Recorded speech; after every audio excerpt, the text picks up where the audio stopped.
All right, welcome to the shit show, Sean. So, got a couple of topics here today that we're going to talk about. Let's start off with, I think, want to talk about how society is kind of just falling apart.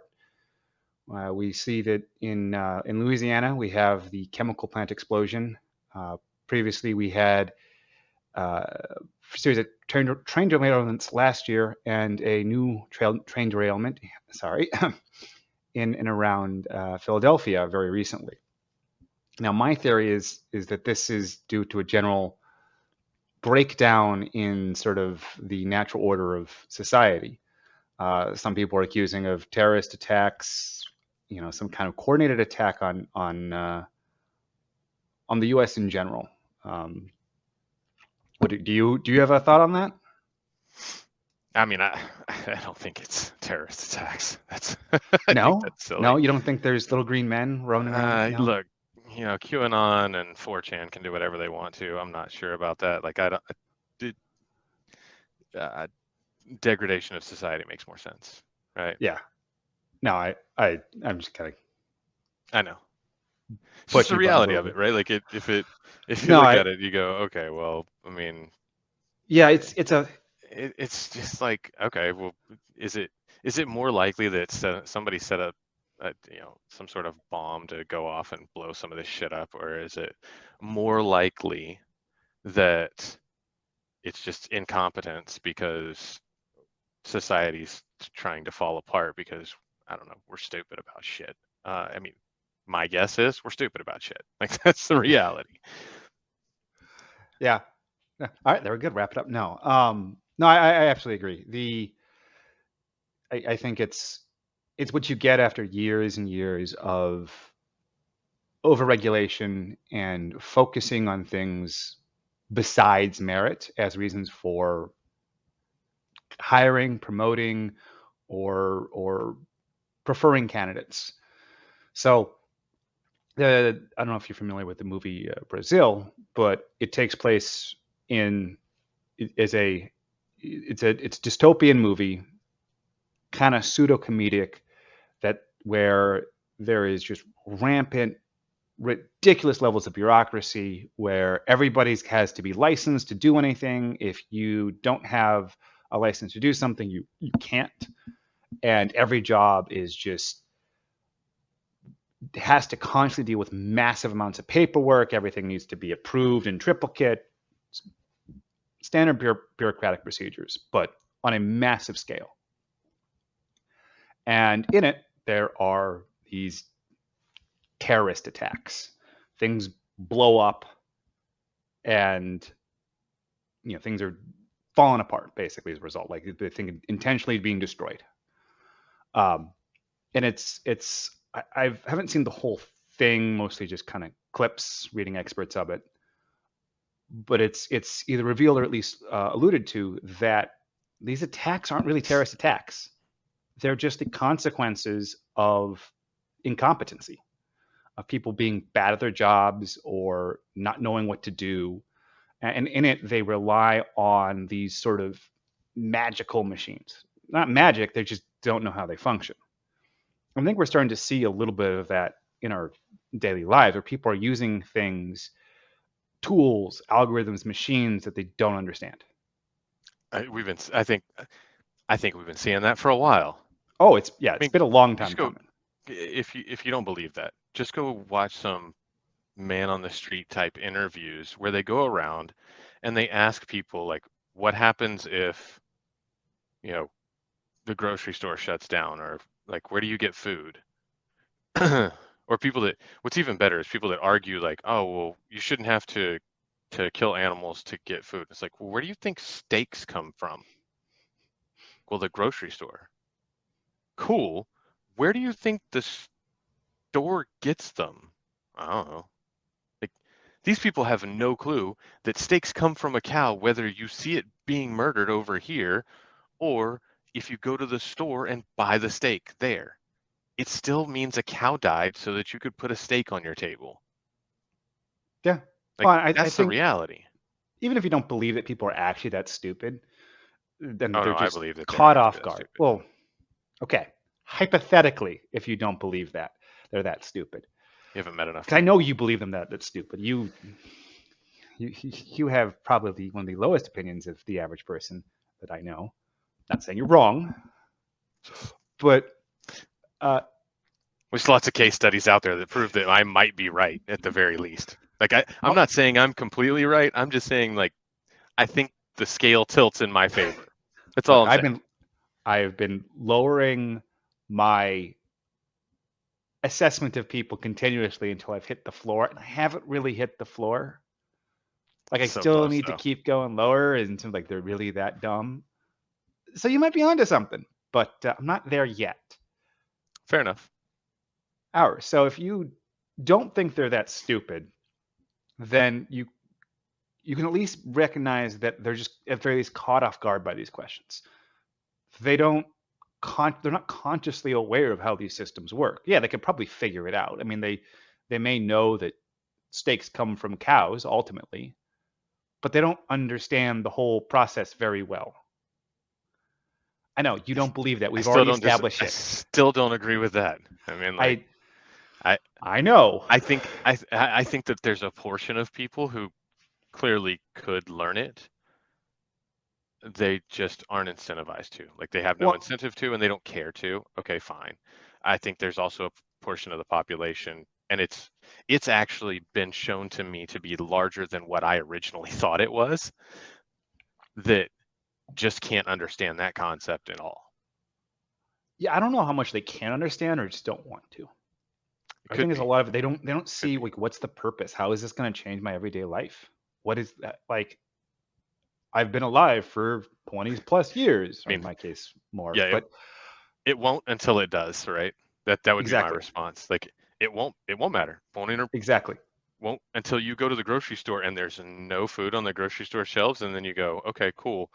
Um, where did where do tacos roam wild? Like where do I find them in the wild? The Well, you tacos don't roam free. because yeah, they don't have a natural habitat that I'm aware of. I mean, could be wrong, but like that, and so you need to know those. Like that's one of those things that I had people whenever go back a couple of years whenever there was this big deal where a bunch of people most everybody was locked in their houses and there were shortages of things and that kind of stuff, and I had a lot of people that I knew that were panicking about it, and they're like, "You're not worried?" No, not at all.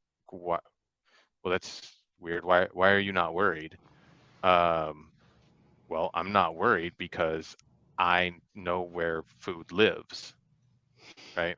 I know that I see a cow out in a pasture that's food, and I know how to turn a cow into food, which is the key. Like that's really, I think, the key part, because a lot of people may realize that steaks come from cows, but it's a different being, like it's a different world knowing that steaks come from cows and being able to turn a cow into steaks. That's those two different, very different things. So, like, yeah, I don't worry about Oh it. yeah, I have I friends who mean, raise cows, and I can call them up and be like, "Hey, you need some help, some extra hand." It's no big deal. yeah. I mean, I'm a little more removed, but I know a guy who knows a guy. Yeah, Like, I and let's be real. If things get I bad probably enough, butcher the butchering, but it doesn't matter if you know the guy or know the guy. Like, if you see a cow, you make it food. yeah, if it comes to that point, I would recommend other people stay away from these cows because they will be protected Hmm. by armed guard. Yeah. But just, but Or yeah, no, or I a mean, deer, like right? Like I could, you see a deer, right? yeah, Nobody's gonna like if you shoot a deer, let's assume that it's not on a high fenced ranch, right? It's not contained. Then it's considered a wild deer. If you happen to shoot one because you're starving to death and you need to eat, then yeah, okay, no big deal. Turn it into food. huh, yeah, I could figure out how to do that. Doesn't seem that hard. Basic knowledge, probably, like I said, butcher the butchering, but it would be edible for the most part. I mean, if you took biology in high school or college, you probably dissected a cat. I'm just guessing. A cat, really? Hmm. We did frogs. Oh, dude, we we started with like crawfish, and then like moved our way to cats. Okay. I got exempted from doing cats. I would not have liked to do cats. That'd have been unpleasant. It's But it's a mammal, and my high school biology teacher also happened to be a football coach and was a hunter. And that was back in the days whenever I was working on the ranch and guiding all the time. Not a problem. He was like, "You got this. Like I've seen you do this. You'll scare people in the room." Be like, "Coach, it's done." Like, what do you mean it's done? Like I'm done. just skin it too. It's a much smaller animal. Like, yeah, it just doesn't take much. Yeah, I mean, but no, getting back to it, the idea of it doesn't affect my day-to-day life. How could this possibly work for me? It was the same kind of idea you probably saw in Brazil. It was like, well, the machine has always worked. It's worked the entire time I've worked here. The 25 years I've had this job, the machine has always worked and it's always just done that. Why do I need to understand it? The guy before me didn't understand it. He worked here for 50 years. And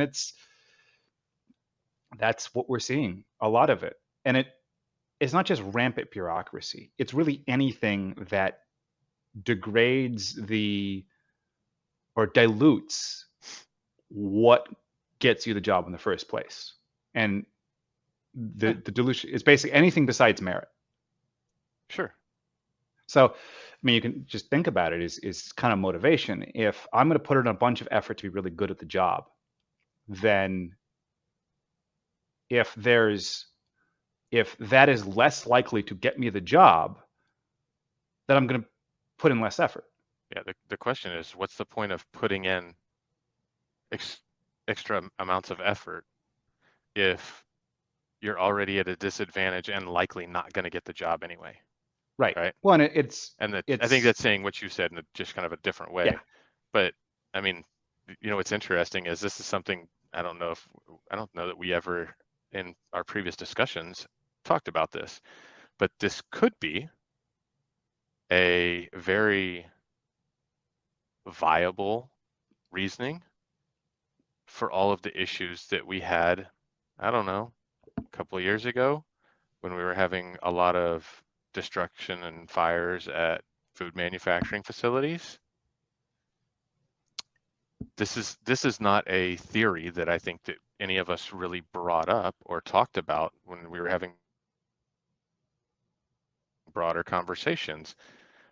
Um, we found it interesting that it just happened to be kind of, and honestly, I don't even think that was necessarily outside of norms, because a certain number of those kind of incidences happen every year, no matter what.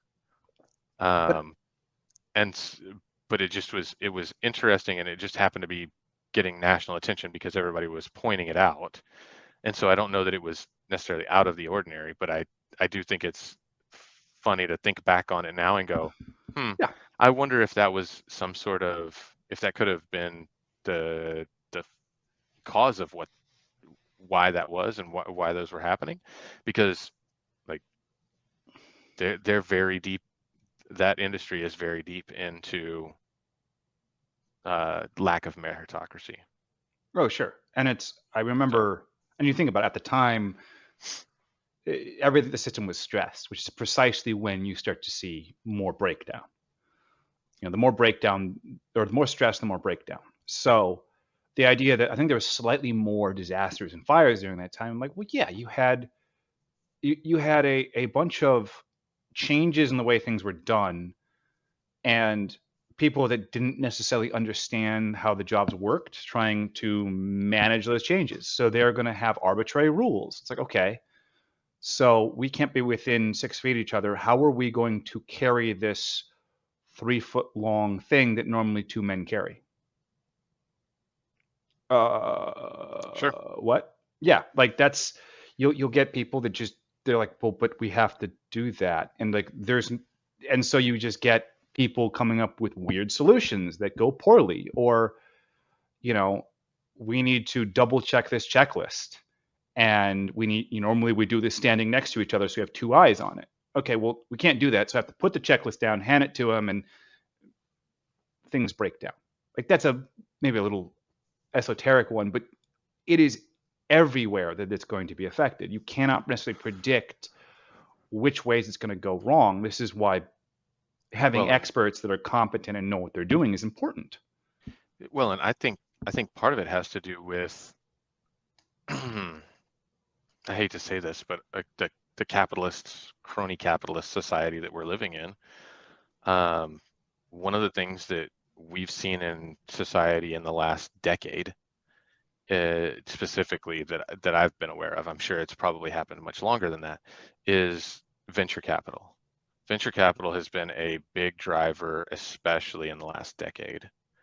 And one of the things that they do is they do a lot of um, head count cutting, Yes. efficiency, cutting corners, everything that they can do to maximize profits, or at least the bottom line on the P&L. And so I think part of this also comes from that, because I've seen it happen, right? Like there's plenty of stories where people have literally said, okay, well, why are you double checking everybody's work? We haven't had any incidences with X, Y, or Z. And so they go, okay, well, we don't need to double check that. We're going to have you do something else, and that will make us more efficient. Well, the reason they didn't have any issues because somebody was always double checking the work. And now that you don't, then all of a sudden you start seeing more issues. Well, And so I yes. think that could be a very real. I think it's a compounding issue, not necessarily the. I think all of these issues compound on one another. How about Yes. that? I mean, it's so I I'm glad you brought that up because it reminded me of what I was thinking about this when I was first encountered this topic. Um, it's what I call the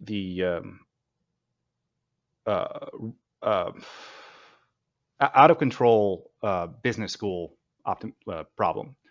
So it's I had a better name for it, but the this was something where I like it's if you look at the evolution of these business school trends, there's certainly value to what you learn in business school.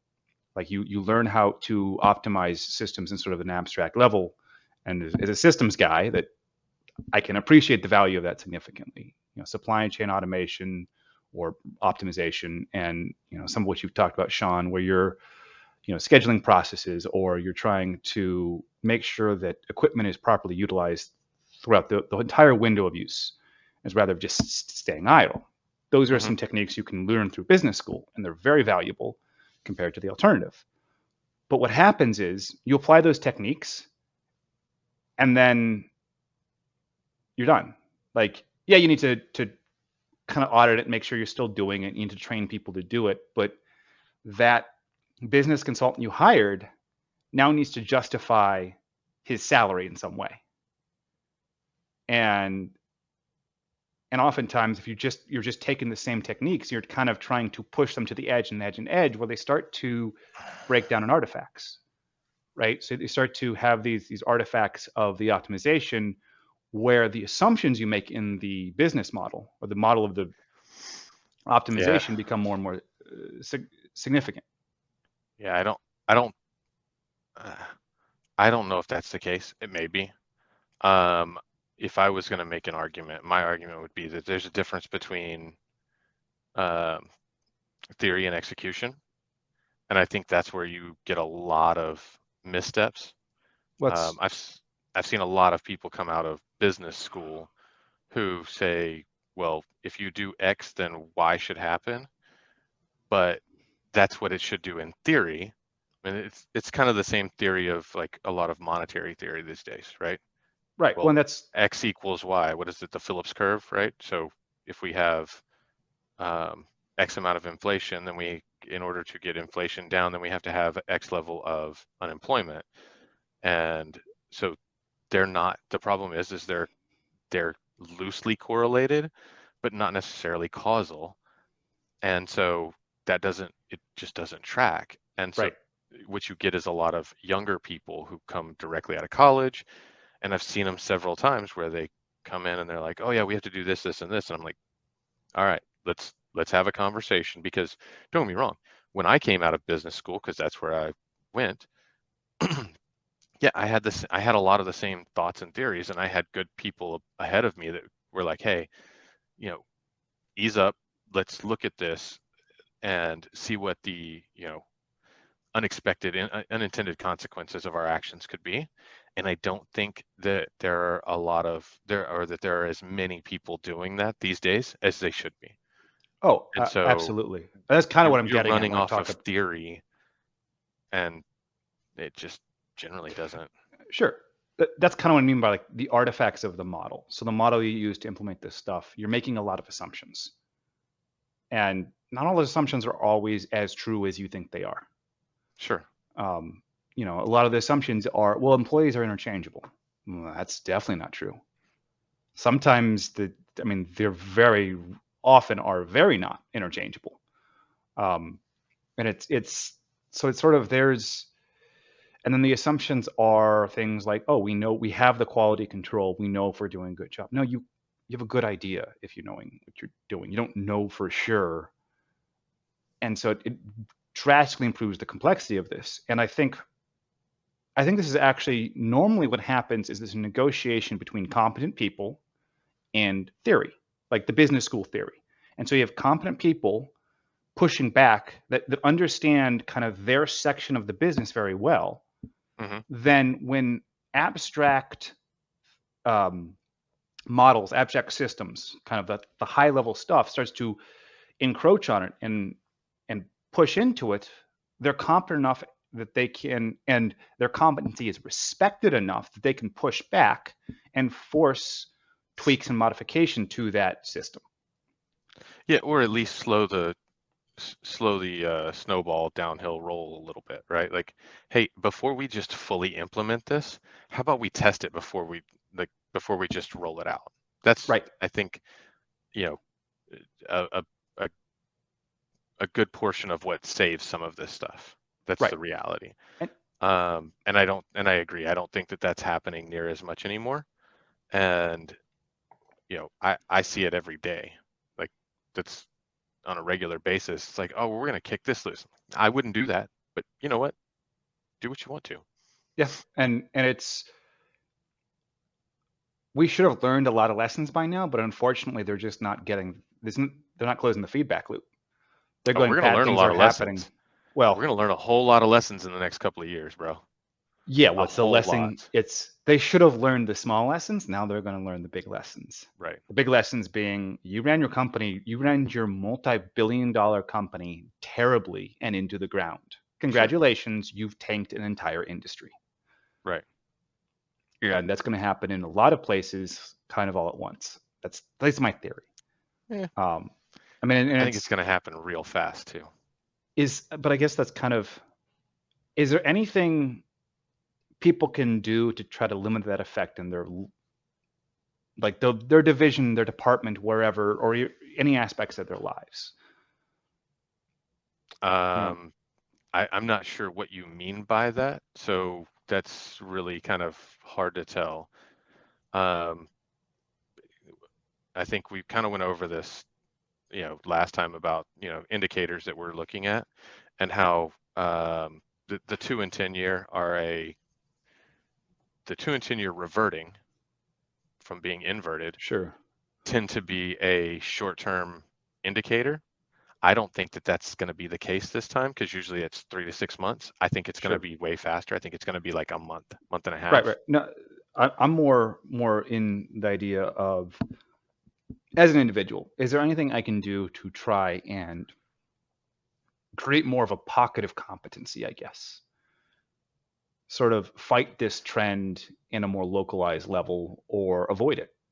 Um, Fight the degradation of society, like well, like this trend that we're talking about, I or are mean, you talking about like prepare yourself for the fall this autumn?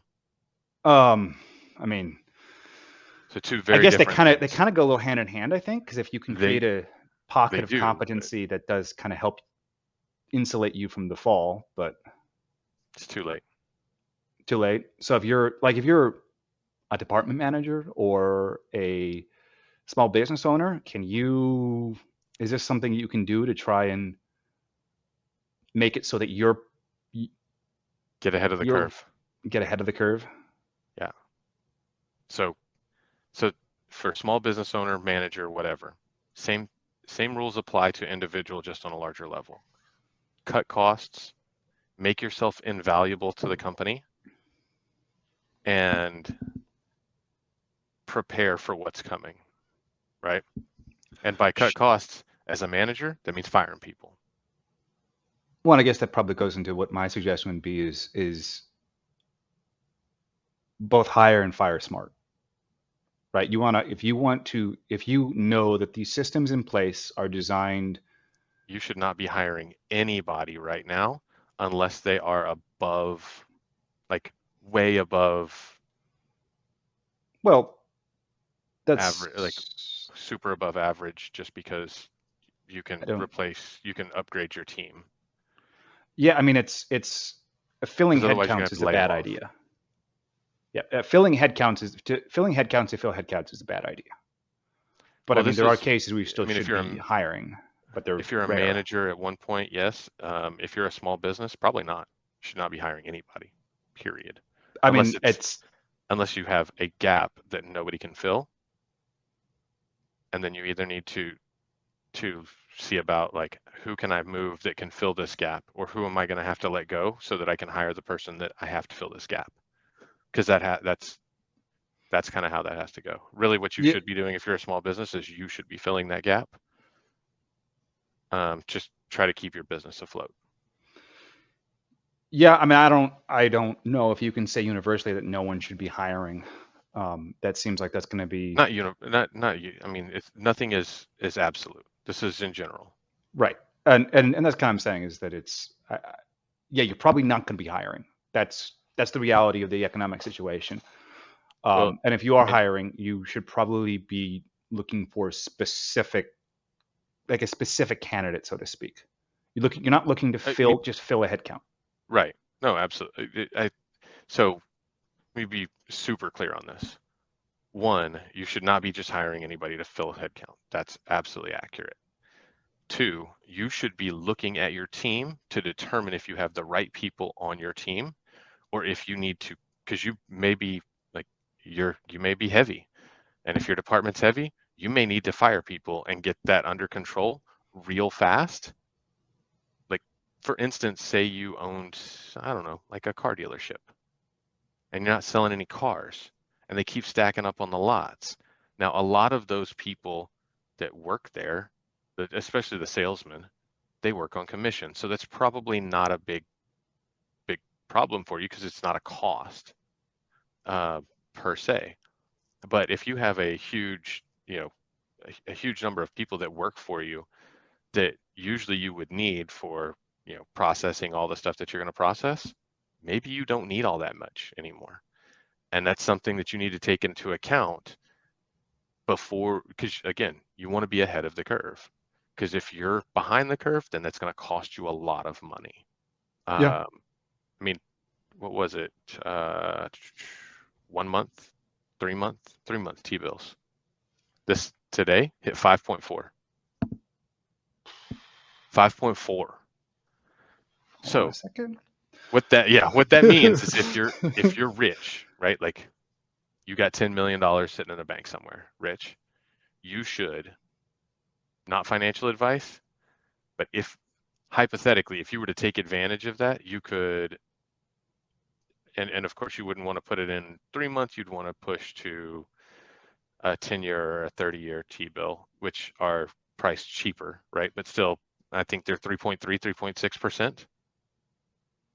Well, you could park money there and get a 3.5%, let's just say 3.5% return for the next 30 years. You never have to, like, you don't have to go work. You don't have to worry Right. about investing. You're not, like, in a couple of years when everybody's trying to find something to invest in to make some decent returns on, you don't have to take that risk. You have essentially zero risk assets. Yeah. Done. Sure. We kind of covered a little bit of that last time, but no, I mean, I think it's important to focus also on how you are inevitably going to have to let people go. Almost if you have people that work under you, you are almost certainly going to have to fire somebody. And I think it's important to understand the You need to get the lean, metrics used. like your team. What's that? If you're a manager, your team. If you're Shit. a business owner working on getting to essentially what you would consider a skeleton crew. Okay. Yeah, sorry. I think that we've broken up here a little bit. Yeah, I know. It's okay. I couldn't hear you, so I don't know what you're saying. Okay. Yeah, I just said that you need to get lean. If you're Yes, but I whether think you're a what I was getting is manager or whether how. you're a small business owner, you need to go through and review everything, everybody, what you're doing. Is anything superfluous? Are you wasting time and money in different places? And you need to get that lean and you need to do it quickly. Yes, you need to, and it's, I think you have some time, so do it right. Plan. Um, but hold on, I'm gonna.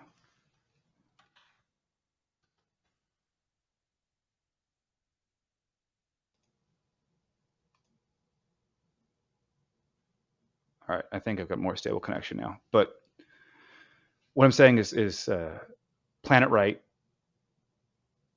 Evaluate your team, and not just for simple metrics. Don't shortcut it. Don't like. Do not just go off of well the sales numbers or anything like that. If there's any metrics are fine to consider, but if you're making this decision based on easily measured metrics, you're doing it wrong. You need to make Because this decision and understand that do it like your life depends on it, because it could. yeah, you got to recognize that it's not about like you can do it by the numbers, but you need to understand that a lot of businesses die or thrive or die in this situation based on the intangibles.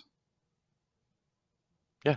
I mean, it's really like it doesn't matter if you like somebody. Like, well, I like Joe. Cool. Joe doesn't do anything. He's dead weight. Cut him loose.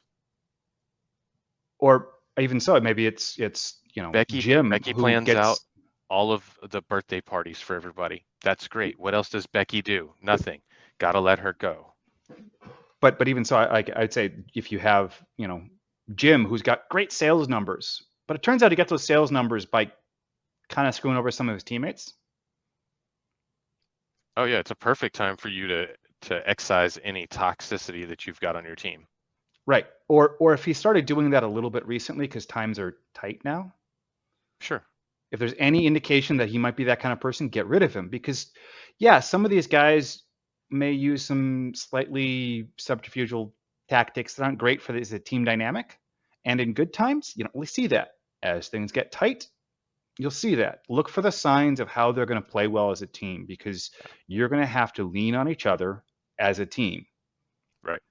And You're gonna have to sales literally metrics work could, as a team. yes. So And these actually, metrics may be great for in terms of by the numbers. But when you ask him, how well does he communicate? How well does he help out his teammates? Does he support his teammates? If you see no, get rid of him because it's not about making every last dollar. It's about surviving this. right. And I think that's the important part. It's the intangibles. It's the guys that are willing to put a little bit of extra effort outside of the strict job duties that they have. Yeah. Actually, that's a good point. The the first people that you should probably look at cutting are the ones that look at you and go, "That's not my job." Like that Yeah. should be a red flag for you. If No, people do that, the people that you want on your team are the ones that go, um, "I'm not sure how to do that, but I'll figure it out, or I'll learn it, or yeah, train me and I'll do it, whatever that is." And those are the people that you'll see that you know will likely survive this a lot better. Um, and as a side note, if you're an individual who's not a small business owner or a manager of some kind, and you're working for a company, that's what you should be doing. right now, anytime somebody asks you to do something, you should sign up for it. Say yes. If they ask for volunteers, you should Yep. volunteer. If Yep. something is a problem, you should make it your problem so that it's not your boss's problem. That will help you get through the coming layoffs that are going to happen. That will help you stay on when somebody else gets cut loose. That will Yep. happen. Yep. And managers, you need to be prepared to defend those people. Be willing to take the flack and make sure that they stick around. Or Because just remember, if you choose not to, that the person that covered your back, that took care of things so that you didn't have to, is now gone, which means you're going to have to take care of it and deal with it. yes, yes. So So if Joe and always maybe took that care of means stuff and they he hopped on things and did things that weren't his job, but Joe's not the number one sales guy, but he's number two, but he also does all these other things, maybe Joe's the one you keep. and the reality is you may have to say, look, if you fire me, you should fire me. I get it. Times are tough. You may not be able to find a job, but what you may find out is that if you don't do that, you may lose your job anyways, because you may Right. lose the people that make your division profitable, and then they axe the whole division. And the reality is, losing your job now, it may be easier to get a job now versus 6 months from now when things get really tight. Yeah. Oh, absolutely. And and so if when somebody does do the above and beyond, does what you tell them, keep those people, but also you're going to have to support them. You're going to have you're going to have to take care of them. Make sure that they are that know that they're valued. And that's the thing I've seen a lot of managers do is they give you the pat on the back. Good job. Thanks for working overtime. Can you do it again next week? Yeah, don't abuse your people either. But it's it's soon to be a employer's market. Yep. We've been in a few years of it being an employee's market, job market. That's fixing to change, like real strong. And it's going to just absolutely beat a lot of people to death because they're just not going to understand how this works. I think Um, unfortunately, literally. well, yeah, I mean, like that's going to happen. Like, there's no question about that. It's an unfortunate side effect of a lot of these things that go on, but like in reality, there's a lot of people. What was it? Somebody was talking about the other day that you know if people don't really press for raises, don't need to, haven't, whatever. Well, that's great. That's because they haven't. Because in the last few years, at the very least, it has been an employees market, which means that when unemployment's low and they're looking for people, then basically they're already paying top dollar. And because they were paying decent wages, there were a lot of people who were just living well. Well, that's not going to be the case anymore. Like, it is what it is. Like, you're going to have to fight for raises if you want them. And you're going to have to decide whether fighting for that raise is going to be worth it when you're looking at the other option is that, well, maybe you don't have a job anymore because that's the other side of that, right? Like, that's how that could turn out. Yeah. Yeah. Like, that's the reality. And And I and mean, I in think that's reality, like, you should go into any negotiation whenever you go and ask for a raise with that expectation. If you're not fighting that hard for a raise, don't expect one yep. ever. Yep. Like, anytime I go to my boss and ask for a raise, anytime I've ever gone to a boss and asked for a raise, it's always with the expectation that, like, this could go badly and I just don't, like, I get walked out. It's done. Yep. Over. Okay. Yep. No, I mean it's gonna get spicy. There's gonna be a lot of people unemployed. Um, yeah. I hear military retention's low though. Well, It's uh, always an option. it's actually not retention is not the problem. It's recruitment. Well, it's both, but yes. Yeah. I mean, like, they're talking about now. Most people aren't aware of this. There was a movie made about it called Stop Loss, where what they were doing is that people were getting out of the military because of the global war on terror and they were just tired of it. And because their contract was basically up, they were like, okay, yeah, I'm just not going to resign. Well, What they didn't realize is that there's a clause in your contract that says that they can invoke it, and the clause is the stop loss program, where if they deem that they need enough, if they need a certain number of people or certain skill sets, whatever that may be, that they can keep you for another. Um, I want to say that I'm trying to remember. I think that if you sign up sign a contract, most people think that it's actually a 4-year contract, and it's not. It's actually an 8-year contract. So it's 4 plus 4. And so a lot of people think, oh, well, I did my 4 years, I'm going to get out.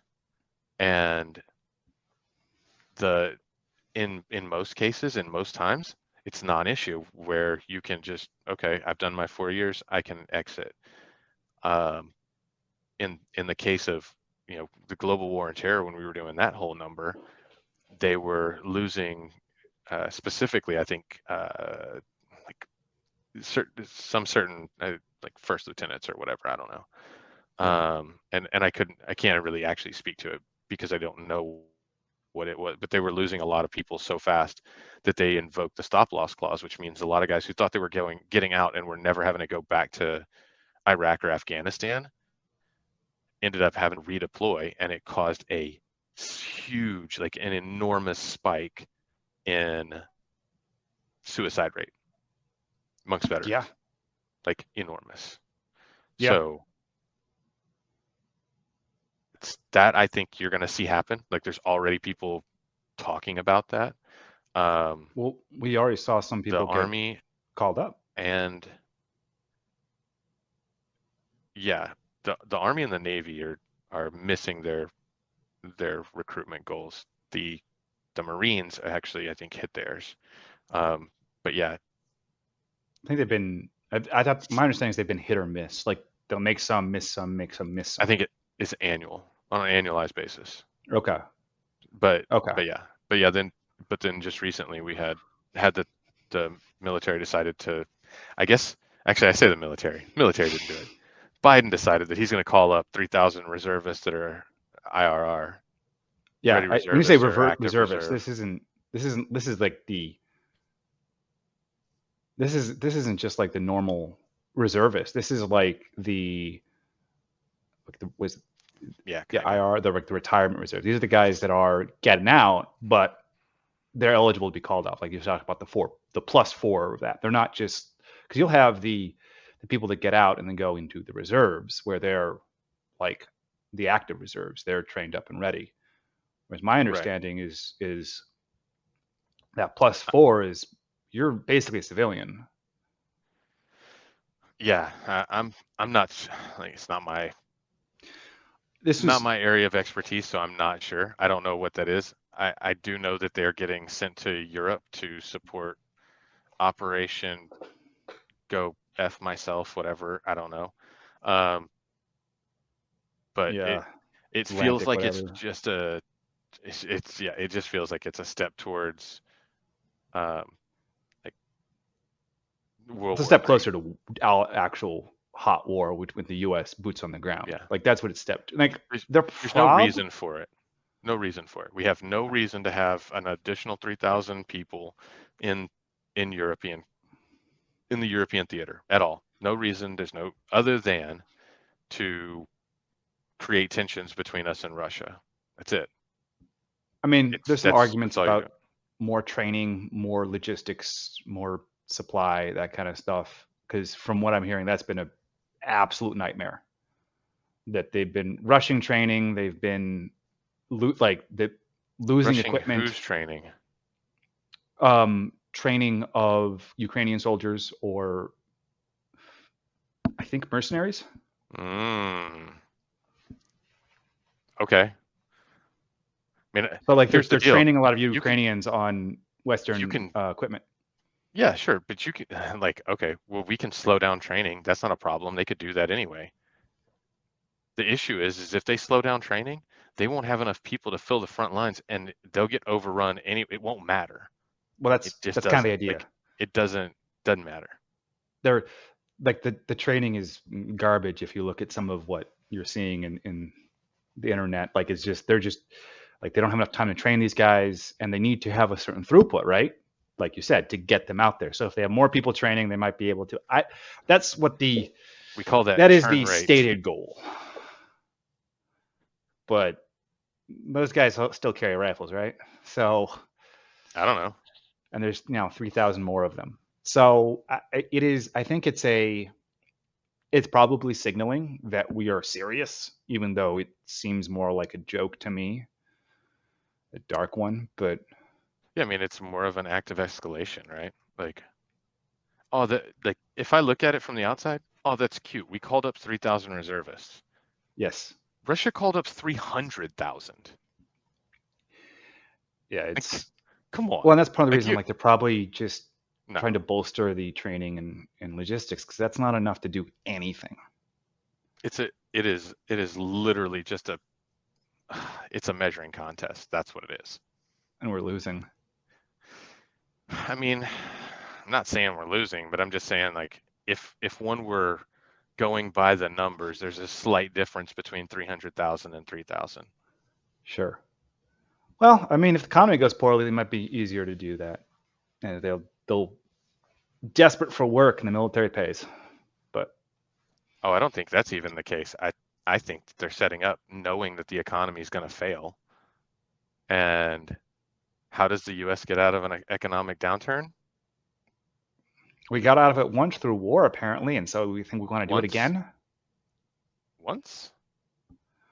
Well, there's debate about if it ever really helped us get out of war, but I mean, or get out sure. of economic downfall. But That's a much bigger conversation, but I mean like you can easily say that the global war on terror, which started in 2001, was a like we like to say that it's because of the Twin Towers, but there's a theory that that's not a action that was a false flag.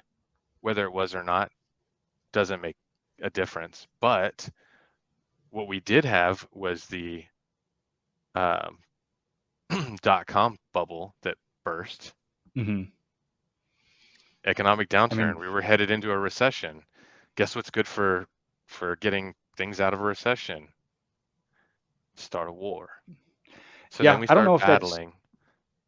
I don't I know if don't that's think the that's case, true, but but they I think they align. believe it. I think that is what they believe. It's what we look at. World War II is what a lot of historians think that's what got us out of the Great Depression. I think it was the Lend-Lease Act, but I don't think it is either of those, but okay.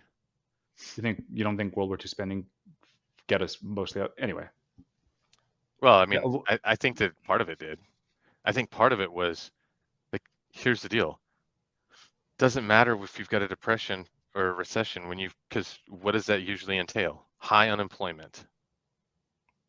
Well, guess what? Now I've got jobs for all these people who are unemployed because I got a war yeah, going on. So you just like, hey, you can't find a job? No problem. You can go join the military. They'll pay you. Boom, done, done, done, done, done. yeah. I mean, it's And then there's if some you really want to complexities get involved, but dark that's about definitely it, how they think. if you really want Yeah. to get dark Oh, about it, I do. like, okay, then here's how you solve that issue permanently is not only do you send them off to war, but you kill them during that war. And then you don't have to worry about them flooding the economy coming back and having high unemployment rate again because they're dead and they're not coming back. Yep. That's That the is sick and twisted version that people don't think about of if I mean why they start these wars. One, you this can is spend money. Two, you lower unemployment. And three, you permanently keep that unemployment lower because you kill off a couple right 100,000 of young angry men with no future. of, well, just of generally younger men. Well, yes. Like No, but that's it's the you're drawing reality. from the crowd of people that are going to be upset that the economy is poor. So it just keeps a lot of things in check, right? It's a Well, they're the ones that end up terrible way to being do it.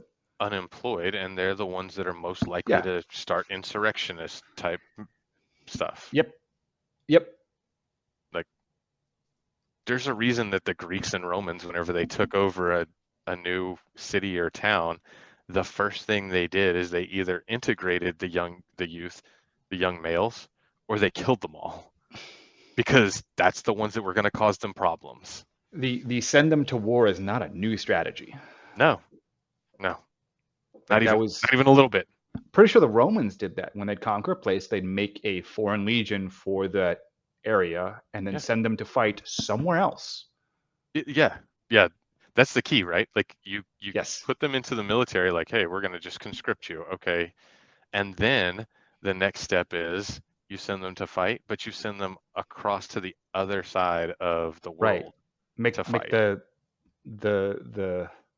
so the Goths or Gauls that make them go fight in Africa Right. as opposed to Europe. And it's like, okay, well, they don't know these people. They're not like they're just like, okay, well, I can either They know fight they're them getting or I can fight somewhere else. Fine, I'll fight kind of them. fed and paid, right? Yeah, I'm fed, I'm paid. My And choices are fight them or fight the guys that are feeding and paying me. yeah, So, and and here's the other thing that you give them a sense of purpose. You give them something to do. Keep them busy.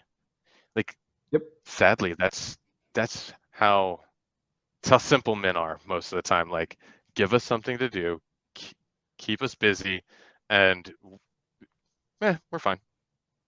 yeah, but Like that's where it's automation becomes a problem with some of these things. Like we need to and teaching people that, oh, you need to get a college degree and get a job where you work behind a desk. Well, okay, cool, maybe, but maybe you ought to just learn how to do something with your hands. Like maybe you ought to learn how to be a plumber or do carpentry work or just build something.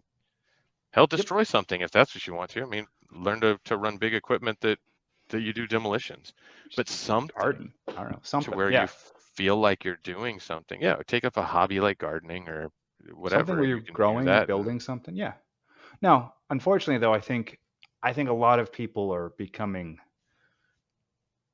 disenfranchised with patriotism as a purpose. oh, I well, think. I no, I disagree.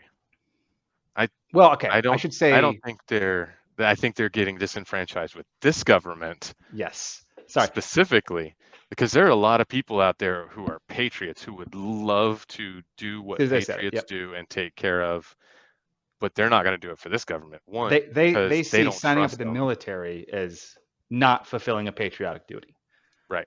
because of just blatant corruption that goes unchecked within the government. Oh, there was came across it today. Somebody it looked like it was on a Zoom call, recorded an Air Force colonel, major, saying that for pilots we should stop hiring middle-aged white men. He said those words basically verbatim. I wonder why those middle-aged white men that you're talking about don't allow their sons and daughters to sign up to go into the military so that you can use them for cannon fodder for a war that they don't understand, doesn't make sense to them, and they don't agree with. Hmm. I can't Yep. understand why our numbers are down. Yep. Actually, I can. They lie to us. That's why. Speaking of lie to us, an email came out this week from Dr. Anthony Fauci, Speaking of blatant unchecked corruption, it enter list dated of everything. Just enter dated the list of Congress or February the Congress. 1st of 2020. If I recall, people were just barely beginning to talk about COVID at that point. It was directed to several members of HHS, um, uh, NIH, and NAIDA, whatever it is. Whatever, yeah, That place, whatever that those, pick a yeah, yeah. the 3-letter, 15-letter agencies, whatever, government agencies. In the email, in the email, he specifically references that the Wuhan Institute of Virology is conducting gain of function research. But he swore to After Congress that they after were he told doing gain of Congress that functions. that was not gain of function, as a matter of fact, who did he have that discussion with? Was that That Ted was I think Cruz? that was Ron Paul, Doctor Oh, it may Ron have been Paul Dr. Ron Paul, but they were having an argument back and or forth about like he's Rand like, Paul. well, Rand Paul. Sorry. But anyways, they were having an argument back and forth about like, well, they were like Fauci saying, well, they were doing this and this, and whoever it was that was on Congress, like, that sounds like the definition of gain of function research.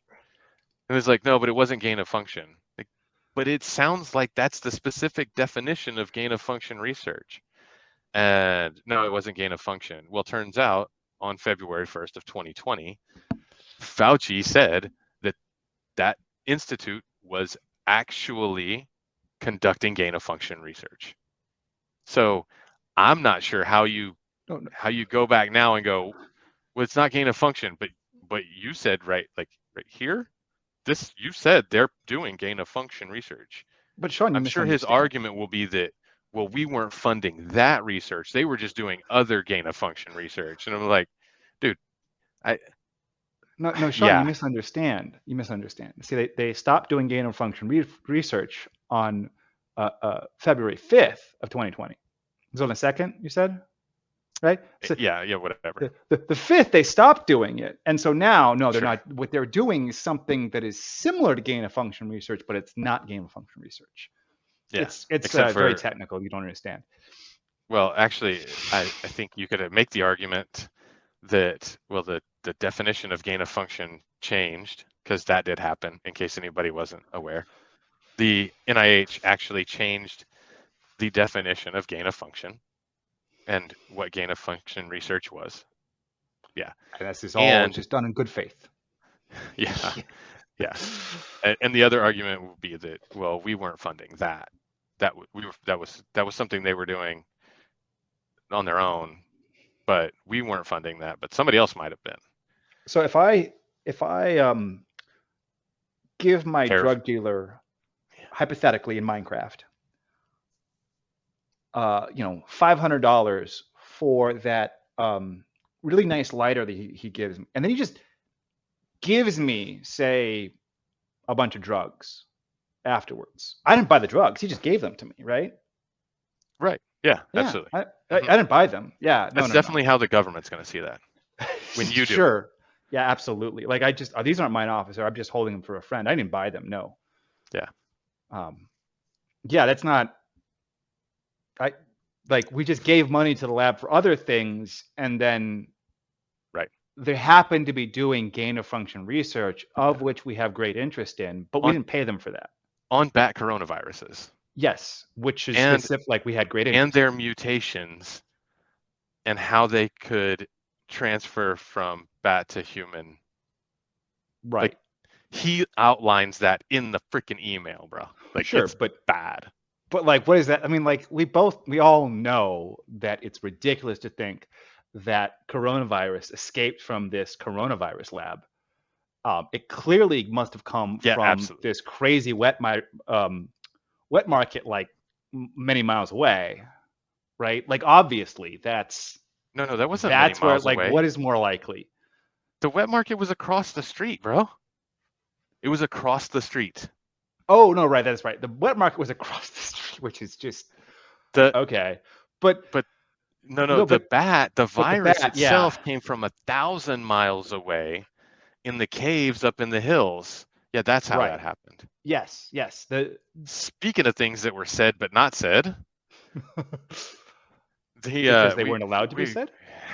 man, this has been a wild one. So this actually came out. Put it on the list for us to talk about, and by the time we get around to talking about it, it's already shot down. But so, state of Missouri versus I don't remember, U.S. government, to whatever, DOJ. Right. Anyways, they got an injunction against government collusion with social media. And so basically the judge stepped up and said, hey, no, we need to hear this argument, because they have a fair claim, a true claim that is, potentially viable, about government interference and colluding with social media, which I think the argument from the state of Missouri was that it's a violation of First Amendment, of citizens' First Amendment rights of the state of Missouri. And I think that's accurate, and that's probably true. Well, I think today, or no, or maybe Friday, the government was fighting that injunction, and got a stay of that injunction. So now that injunction no longer keeps them from colluding with social media. I don't understand. Like, why does the government need to have a conversation with social media? There's no good reason for it. None. Well, and Absolutely none. there was a bunch of admissions that, like, the thing that confuses me as I was reading on a little bit, and they basically admit to the fact that they were violating the initial injunction in their argument. And that was part of the argument. It's like, oh, we're doing it anyways. And I'm just, I, Oh, maybe I don't understand it correctly. Like, there I are was other. going to look at, I haven't heard that, but like the other argument that was fun was having them go in front of Congress because they're getting called in front of Congress over a bunch of this stuff too. Um, and going, oh no, well no, we weren't. We definitely weren't colluding with them. Like there's nothing wrong. I'm trying to remember the exact words, but basically it was, there's nothing wrong with us pointing out to social media companies that there are people who are violating their own terms of service. We didn't do anything. We just were pointing out to them that they have people that are violating their TOS. Okay, that's yeah, not if the you look, case. Turns out there are emails where they basically, under threat of government intervention, said, you need to go look at this guy and take him off, take him down, whatever, her down, whatever, whoever it was. And when it wasn't done fast enough, they followed up and were like, hey, what are you doing about this? And they go, oh, well, we don't think it violates our TOS. Well, you need to look at it again because it definitely does violate your TOS. And you need to, like, the imminent threat it's, of, like, either you're going to agree with me or I'm going to come after you well, I'd is say even, very, very real there. And I would say okay, there's an implicit threat with government pointing that out to anybody. Oh, this violates your absolutely, terms of service. It carries an absolutely implicit threat when it comes from the government. correct. I Like, would agree. they don't need to do Make that. any sense. There's no need to do that. Now, if there is a generic portal for anonymous reporting of this stuff and the government did that, I would say fine. I don't That's even all they did. like, But if they were literally only doing, if they were doing anything with regards to like legal speech, right? Like threatening somebody, threatening people with, like, calling to action of threatening somebody with bodily harm, I can understand, like, hey, flagging that, hey, I don't know if your guys caught this, but we saw this. This is somebody threatening, you know, that they're going to try to m murder somebody, right? Okay. I don't have a problem with you calling that out because that's non-legal speech. When you're yeah, impeding somebody's First Amendment protected speech because you don't like what they have to say and it doesn't follow your approved narrative, that's a problem. That's a real problem. enormous problem. Yeah, I mean it's if the government says it, it implicitly comes with, It gets better. oh no. It does. So they're like, oh, we were just pointing this out to them, right? As we found stuff. Yeah, But isn't that what the it's no big FBI deal. says when we're just asking Wait, you wait, questions? gets better, gets better. Turns out they're like, really? That's interesting because in this email, you reference your meeting that you had. So wait, so y'all were meeting with them? How often were you meeting with them? Turns out they were meeting on with them on a regular. They had a regularly scheduled meetings with the people who were in charge of controlling what was censored on social media, Now, and to that me, that's, includes Twitter and Facebook and Instagram and, like, just the whole gambit. I mean, to me, that sounds like there should be cause for these social media companies to be complicit and liable for that because they colluded with government to suppress your Section constitutional 230 rights. immunity. But they're, I don't know how We have Section 230 immunity grants you protection against constitutional amendment it, violations. I agree, but Section 230 has been broadened to the to create an exception to where basically anything that social media does is they're immune from suit. That's how it's been Yeah, that's how it's been okay. litigated, and it's just, it's not Yeah. I right. mean, it's I basically, don't agree with that reading of Section 230, but that's their defense and they've won on a and lot of this is why cases. I just don't think we have that is a ridiculous reading. It has not been evaluated in court by any means. I mean, there needs to be just countless lawsuits. I mean, yeah, I mean, the other thing that you could argue is that whoever these government individuals were, they typically would be immune from suit. But if they're doing things that are outside the purview of what is considered their job description because they're violating people's human rights, yeah, I don't know then what that doesn't apply anymore. yeah, I don't know what the legal precedent. I would hope there'd be something like just Legal precedent. We well, I don't know just had one not that long ago. It was George Floyd. huh? George in the death of George Floyd, they determined that while officers generally have qualified immunity, Yeah, he didn't because he was violating civil rights, which means that he could sure, then be but sued individually.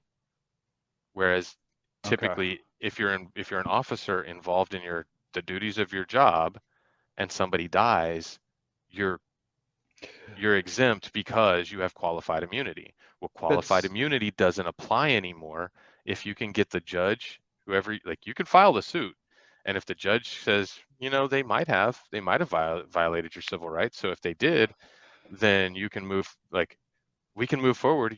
You could get to discovery. If you get to discovery and you start pulling some of these things that are in FOIA requests, you might be able to actually win a lawsuit if you were somebody who was suppressed or who was, I mean, better yet, kicked off of social media because of government collusion with social media companies. Like that, they violated your civil rights. They no so longer you're have. saying sue them for civil rights violations? Mhm. Okay, I was thinking criminal prosecution, but that's just I guess that's too much to hope for. Well, I I mean, agree. I think a lot of those people ought to go to jail, but that's not going to happen. Like, let's be real. oh no, no. Like, But we've seen that. I mean, whose cocaine was it? Whose cocaine?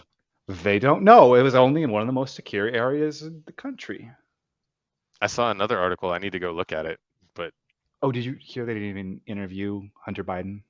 they didn't interview anybody. Anybody? Anybody. Like not even like the front desk guard? Zero interviews conducted, is my understanding. So they know Now, who it is. They're just not going to pursue it. the That's what this comes down to. yeah, I mean, who was it? Oh, I think Trump said it. I think he was maybe at that Turning Point USA thing that they had just the other day. Okay. I don't know. I think it may have been him. I'm not sure. But somebody pointed out, they were like, really? The most secure building? They have cameras freaking everywhere and they don't know whose cocaine it is? Come on. Like, Yeah. no, nobody believes that. Nobody believes that in the Yes. slightest. In fact, the more they don't say it's anybody, everybody's concluding it's Hunter's. Mhm. It's Well, I saw an article, and I need to go read it because I didn't, like, I just glanced at it and didn't have time to mess with it. That evidently they've found more drugs around the White House here recently. gee, I wonder who those are. You know, just casually, like, don't worry about, like, a little bit of drugs over there, there's a little bit of stuff What are you over there. talking? Like, I don't don't, want yeah, don't cocaine. worry No, about that's that. not mine. It's not my cocaine. Look, I didn't do the cocaine to get high. I just like the way it smelled. It's cool. That's what I tell everybody. What was the other interesting article that I saw today? Oh, Janet Yellen. Did you see how she got embarrassed whenever she was in China, where she was bowing to the wrong person, didn't Oh my god. called somebody by the wrong name, all sorts of funny stuff? I Okay, mean, cool. she's just embarrassment Well, in the general, reason but for that, well, no, it's not her own fault. She accidentally ingested uh, psilocybin. how do you accidentally ingest psilocybin? Well, this is the weird. This is one of this is QAnon level. right? So she had gone to a place to go eat, Okay. and they had like she supposedly like there was an article about this. She supposedly had like 2 or 3 orders of the mushrooms from that place, and they're saying, yeah, you're putting two and two together. Like that's QAnon level, right? Like this, That's it's stretching.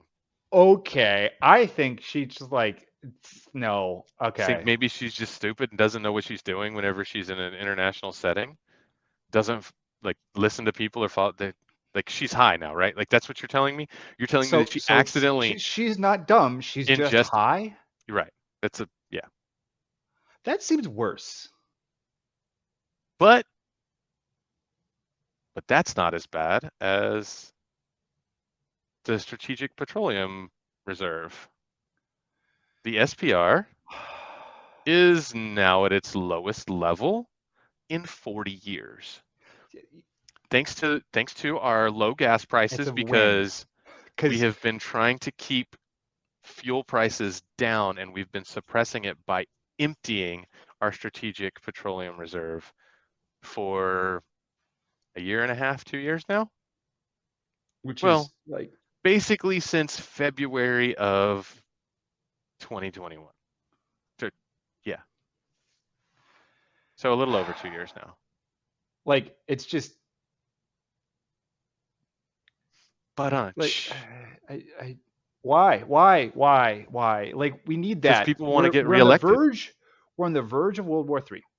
So, Strategic is the first word in that.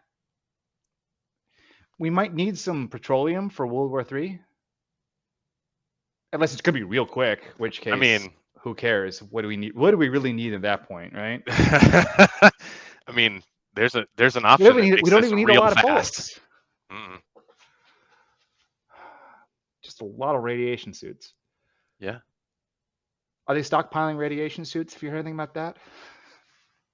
I have not, but I do have my Your own. potassium chloride tablets. I mean I went the whole So I coveralls was and just looking. I was respirators like, I just in think I have. case. Oh, yeah, they are right here. Yeah, I went. Or I not, was not actually potassium chloride, potassium iodide. My pardon. yes, yes. I should probably See, get some of that, but it's yeah. I see it. No, I ended up getting and they're close coveralls and by in case I need them. well, it's not like they just protect your thyroid from taking on. Like you can also just get iodized salt that helps too. That's But that's also assuming that you survive the initial blast and the right, this is initial like fallout and radiation. Like this is. no. I'm very much like I've got the my route was to go with the coveralls and respirator Mhm. so that I can just not get the dust on me, go around and hose it off from the well, kind of let it run away from the house. I don't know how much that's going to help, but I figure I'm either going to be far enough away from the blast that it's not going to be a problem, or and so that would be like more of a non-issue, or like there's no real in between for me. Either I'm in town and probably going to get toasted, or I'm outside of town and I'm so far away that unless I just have a bad wind day and it's blowing my direction, it probably fine. that's kind of my hope too. Yeah, I think that's what most people's hopes are going to be because the reality is trying to prepare for this is, I wouldn't want to live in DC. or like anywhere close to DC, because DC the areas can get peppered with nukes if that's a target. or Miami or LA, San Francisco, Yeah, if you're like within like Houston probably. 100 miles of a military base, I'd be concerned, like a major military installation. Yeah. But I don't actually think that's how it's going to go down. I don't think so either. I like it's But one of those that like a lot of people worry about it, but I'm looking at it and I'm going, dude, it's mutually assured destruction. I don't think anybody's going that route. Like people talk a lot of like they run their mouth a lot about nukes. But we've proven over and over again that nobody really wants to fire them. yeah, So and it's more that it's not going to be a first strike weapon. It's not going to be a. It's going to be a. The death rattles of a dying. Yeah, that's the real concern That's are the real the fear. strategic nukes, right? Or the tactical nukes. Sorry, not the strategic nukes. The tactical nukes. The ones that are like you're going to Yeah. smuggle in a Small cargo tonnage. truck Right. into a city and detonate one. Hmm. Um, it's not going to be a hydrogen bomb. It's going to be a small scale nuke that takes out a port in just a Right. port,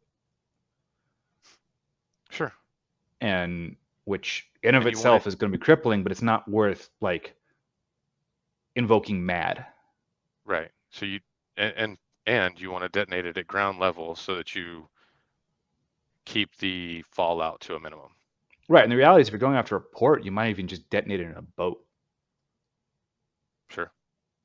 Like get on a boat, ship it out there, and disable a port, which would, I mean, a lot of the radiation is going to go into the port itself, the harbor.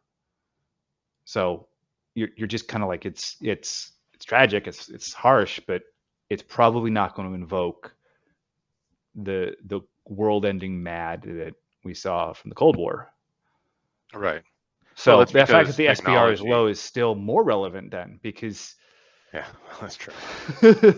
like, Because we're talking about actual fighting rather than just in pushing buttons and ending it all.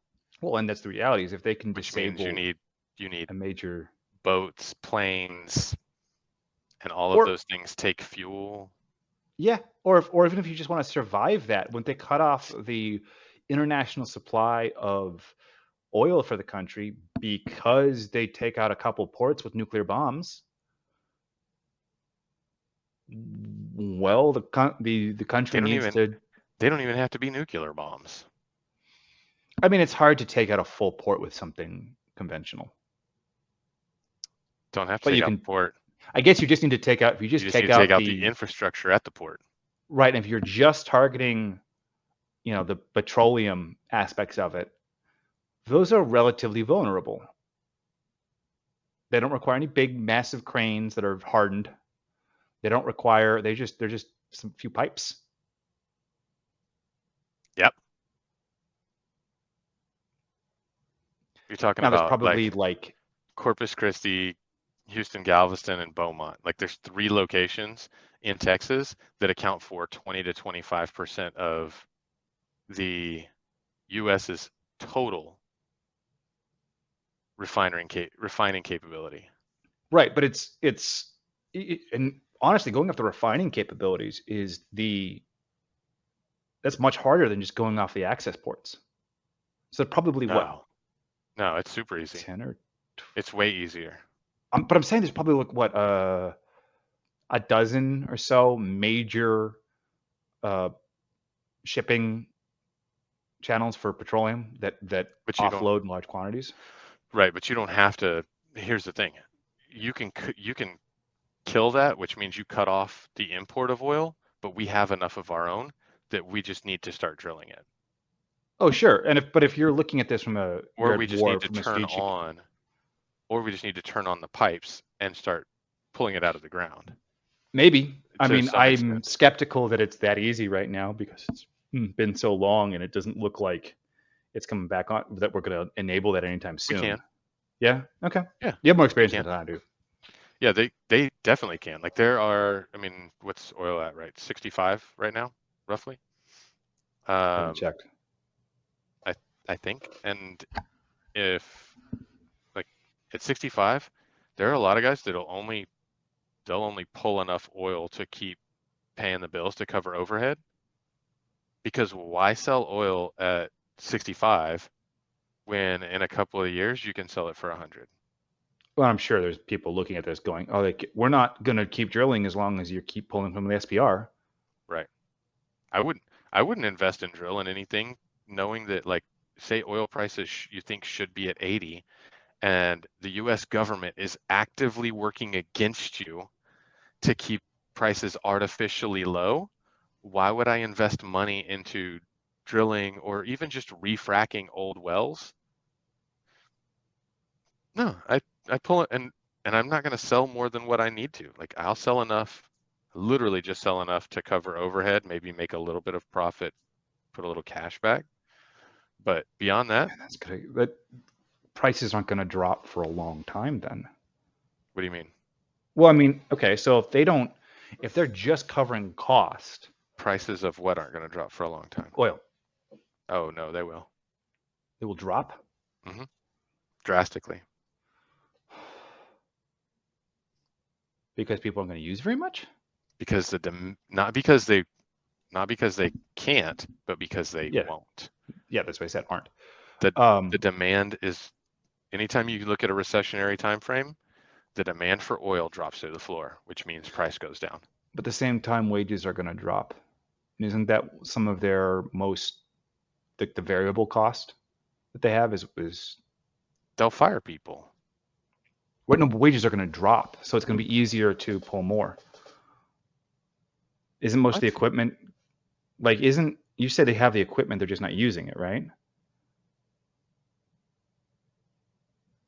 Or maybe I misunderstand. I what you're saying doesn't track.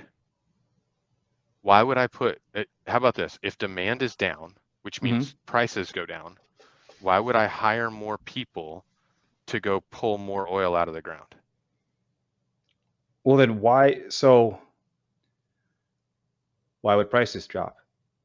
Oh, you're saying they're pulling the same amount and you just supply it. Okay. I Supplies, so yeah, I mean you're talking about on a global scale. Like because you got to remember global market, right? Like and there are some countries oh, like Saudi Arabia and right. most of the Middle Eastern countries, right? Saudi Arabia is the big one, UAE, Right, all right, of right, those, right, right. like Yeah. that's their entire GDP. Right. The only thing that they make money off of is oil and gas. Venezuela is actually kind of like that right now because they keep squandering cash, and so instead of developing other, um, you know, other industries, they just stick with oil and gas, and it's fine. But then that means that they are. This is this is where people got it wrong when they thought that Russia was literally just a gas station with nukes. Right? Because what they didn't That realize is that over the last decade or more, Russia has really invested in developing their other alternative industries so that they weren't so beholden to just oil and gas. well, as we kind of find out with the sanctions, is they had a bunch of parallel industries to basically everything they imported. And so as soon as these sanctions come, well, one, they just seized the foreign assets and gave them to their companies that were in the And same they sold industry. them, sold them Okay. technically. Yeah, sure. Well, I mean, look at Um, McDonald's, right? yes. Like McDonald's just left the country, and so they were like, okay, well, we have all these empty buildings. They're not getting paid for. What are we going to do? Well, there was a guy who already had like a restaurant company. So Yep. he was They like, all right. just So they opened I don't even remember what it's, I think it's like, I think it loosely translates to like, good. okay. And it basically has the exact same, like the I thought exact same menu. It's just not McDonald's. And oh so I there heard for it a was while they were, McDonald's. Because Russia's just like you lost your trademark in this country. I mean, to Congratulations. a certain extent, but to a certain extent it kind of is. But I've seen, so they were still selling any of the stuff that they had, they were, that was McDonald's product, they were selling that as their own product, Right. whatever. I mean, a hamburger's a hamburger, right? Right. Um, but you knew that because if you got like nuggets and it came with a sauce, they actually had the sauce packets and they had taken like a Sharpie and marked out the McDonald's on it and were giving That's those out to funny. people. That's funny. Well, I mean, it takes a That's little funny. bit of time to tool up to, Well, yeah, make that kind you're of not gonna stuff, but ditch it's the not. you got a And lot there's of no supply of reason to that stuff. throw it away because it's still fine. Like there's no Mm, reason. I'm pretty sure the sauces last for like 3 years too. But Knowing McDonald's, they probably last for a decade or more. well, they're marked for 3 years, but Oh yeah. Well, I mean, you can always check. Who was it? There's like Finland, Sweden, something like that, that basically outlawed fast food or McDonald's. And so the last Happy Meal in the country, they took it and put it on display, and it still looks just like it did the day that it came off the assembly line. Yeah, I've seen that Now, stuff, and it's like, well, what happens? It's I nasty, but it desiccates. I think I mean, yeah, I think there's potential that part of that is like just kind of they've done something to it, or that it's an urban legend, because I it's hard for me to believe that it just sits like that, but it is funny to Oh make the yeah, joke. yeah. I mean, it's if you keep it in a cool, dry environment, it'll keep a long time. But um, Yeah, well, yeah, I mean, I don't know. It's just I look at the SPR and I it's hard for me to believe that oil prices will go down just because we feel like we have such an energy, granted, artificial energy strangling going on globally. yeah, I mean, it's mostly centered in Europe and the U.S., but it's artificial. Yeah. Here's the deal. If we would if we if the US would allow drilling and fracking sure. on a bunch of the leases and stuff that we have, we could put out as much as we wanted to. It's not that big of a deal. And if things got bad enough, they'd let us. That's the reality. Oh, sure. I But believe also, that, but but also, I I mean, like if oil and gas prices get high enough, dude, the Saudis have cut back this year or in the last 12 months at least 2 million barrels a day. sure. But you said that prices are going to go down, and that seems like it's hard for me to believe, just given how much there is as so long as the political will lasts to keep this energy stranglehold. But you're assuming the same amount of production level, and you're about to see production drop to the floor. Wouldn't that cause prices to go up? No, no, I meant like just general production. Oh, like Like Germany is cratering its own economy, which so you is think that the energy needs of these strangled countries are going to drop? all of it across the board. We'll see. And here's the thing, if oil prices get too high, China wins. All of their power, all of their new power plants, they're all coal-fired. Coal's cheap China's? because nobody uses it. Yeah. They just built like Okay. 15 brand new coal-fired power plants, And you're which means saying they that can if produce electricity at a rate that we can't touch because we can't utilize the same. okay. But you're So saying that if if our oil energy is oil if based and if it gets if so expensive, oil and gas, like oil and natural gas, right? goes through the roof, which natural gas has already gone up significantly, Mm-hmm. and that's because we're turning it from natural gas into LNG, liquefied natural gas, and Mm-hmm. shipping it to Europe because they only have the infrastructure set up to use natural gas. And so if we don't, then they don't have enough and they end up freezing to death, or it costs them an ungodly amount of money. And from what I understand, the electric bills in Europe have gone up 3 to 5 fold. One part of what I was hearing is that they haven't fully realized the impact of this energy strangulation as far as pricing.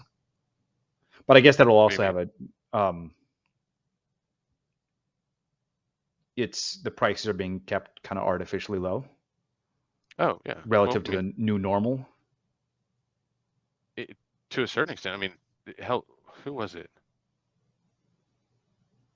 Italy, I think, was talking about doing a subsidy and paying out money to people to help subsidize what the additional energy costs, because energy creation and natural gas for warmth, the costs were going up significantly. And it's like, you're just adding insult to injury. How about you just, I don't know, not sanction the people who have the world's largest natural gas reserves?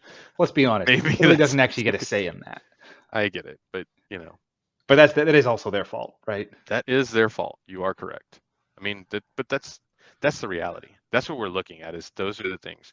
But yeah, I mean, anytime you see like a recessionary or depressionary type time period, manufacturing as a whole goes down significantly. Sure, And because manufacturing goes down, then that means all of the needs that go along with that, which means hauling raw materials in, hauling finished goods out, trains, planes, automobiles, um, if people don't have money, if they're unemployed, then they're not taking flights, they're not buying fuel, they're not buying new cars. I mean, it all just sure. becomes a a deal that where it just rolls up on itself. And so that's where you see the fuel price or the oil prices drop down really low.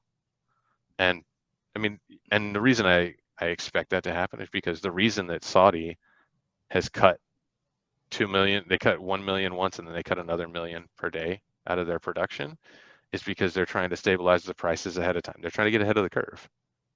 Sure. Oh, And I if mean, you, that's kind of my thought. Is I kind of got the sense that they're like a lot of people were hoping the prices of oil were going to go up. A lot of the producers, and when they so that's dropped why it, they haven't cut it more. when they cut it 1 million barrels, when Saudi announced that they were going to cut a million barrels a day out of their production, the price spiked up as you would expect that it would, Mm-hmm. because now you're going to have less supply in a demand market. Mm-hmm. And with assuming same level of demand, but it lasted less than a week and it was right back down to where it was previously. That tells me that people, even at the cut rate, are still expecting oil to go lower and lower. Yeah, I'm just wondering if they'll just. I'm wondering if we're close to sort of the floor for a lot of the operating costs for some of these setups. What do you mean? That if it goes much lower, they'll just cut production even more.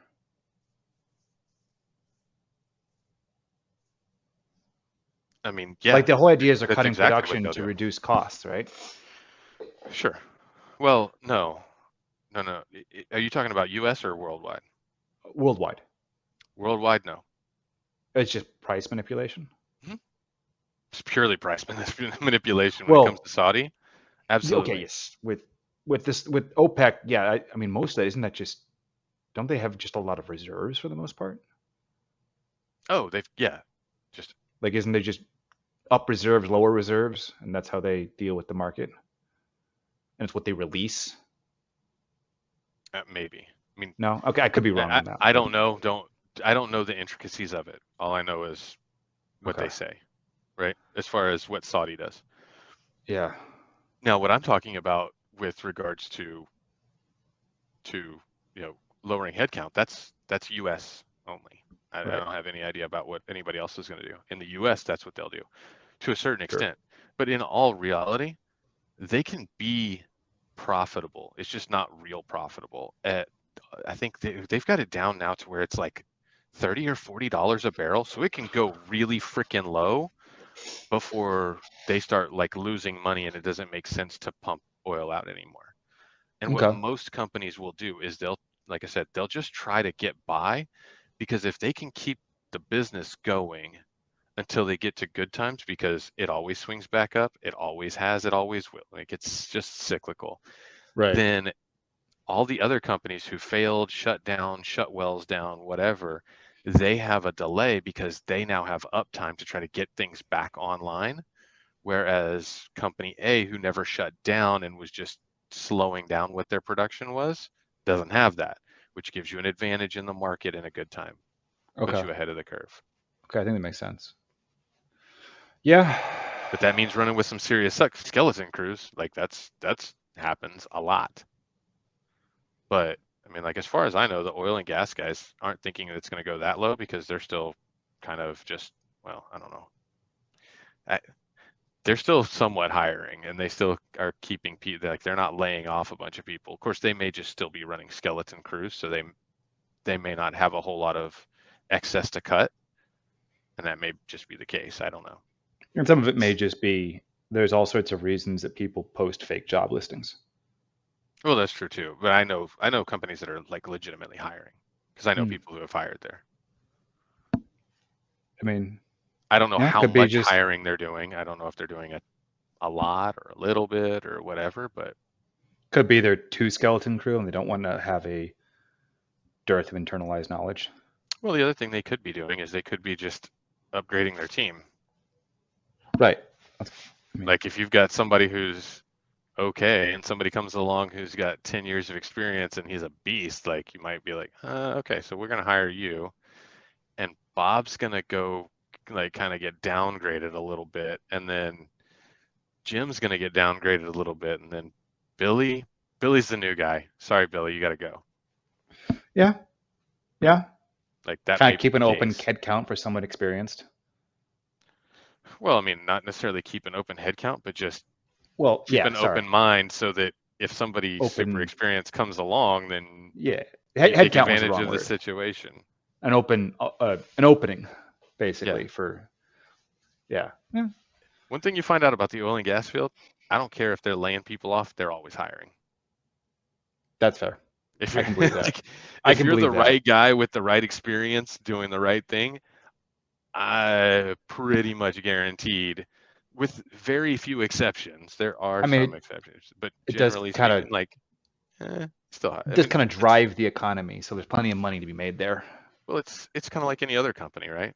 You may be doing layoffs, but if somebody comes across your desk who's just an absolute rock star, are I'd you be gonna? surprised.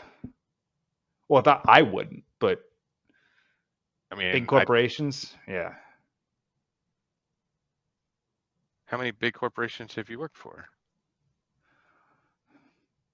three. I mean, It really depends on what you mean by big, but if they're big but enough to have an HR department that'll say we're doing a hiring freeze, then no, that I mean, that's a medium-sized business okay, generally. yeah. I mean, and here's the thing, like maybe medium-sized business is the problem because I guarantee you, like if a lot of corporate businesses, a lot of them that I'm aware of, they'll like I don't care if it's a downturn, like if I mean, let's how about this? Let's go basketball.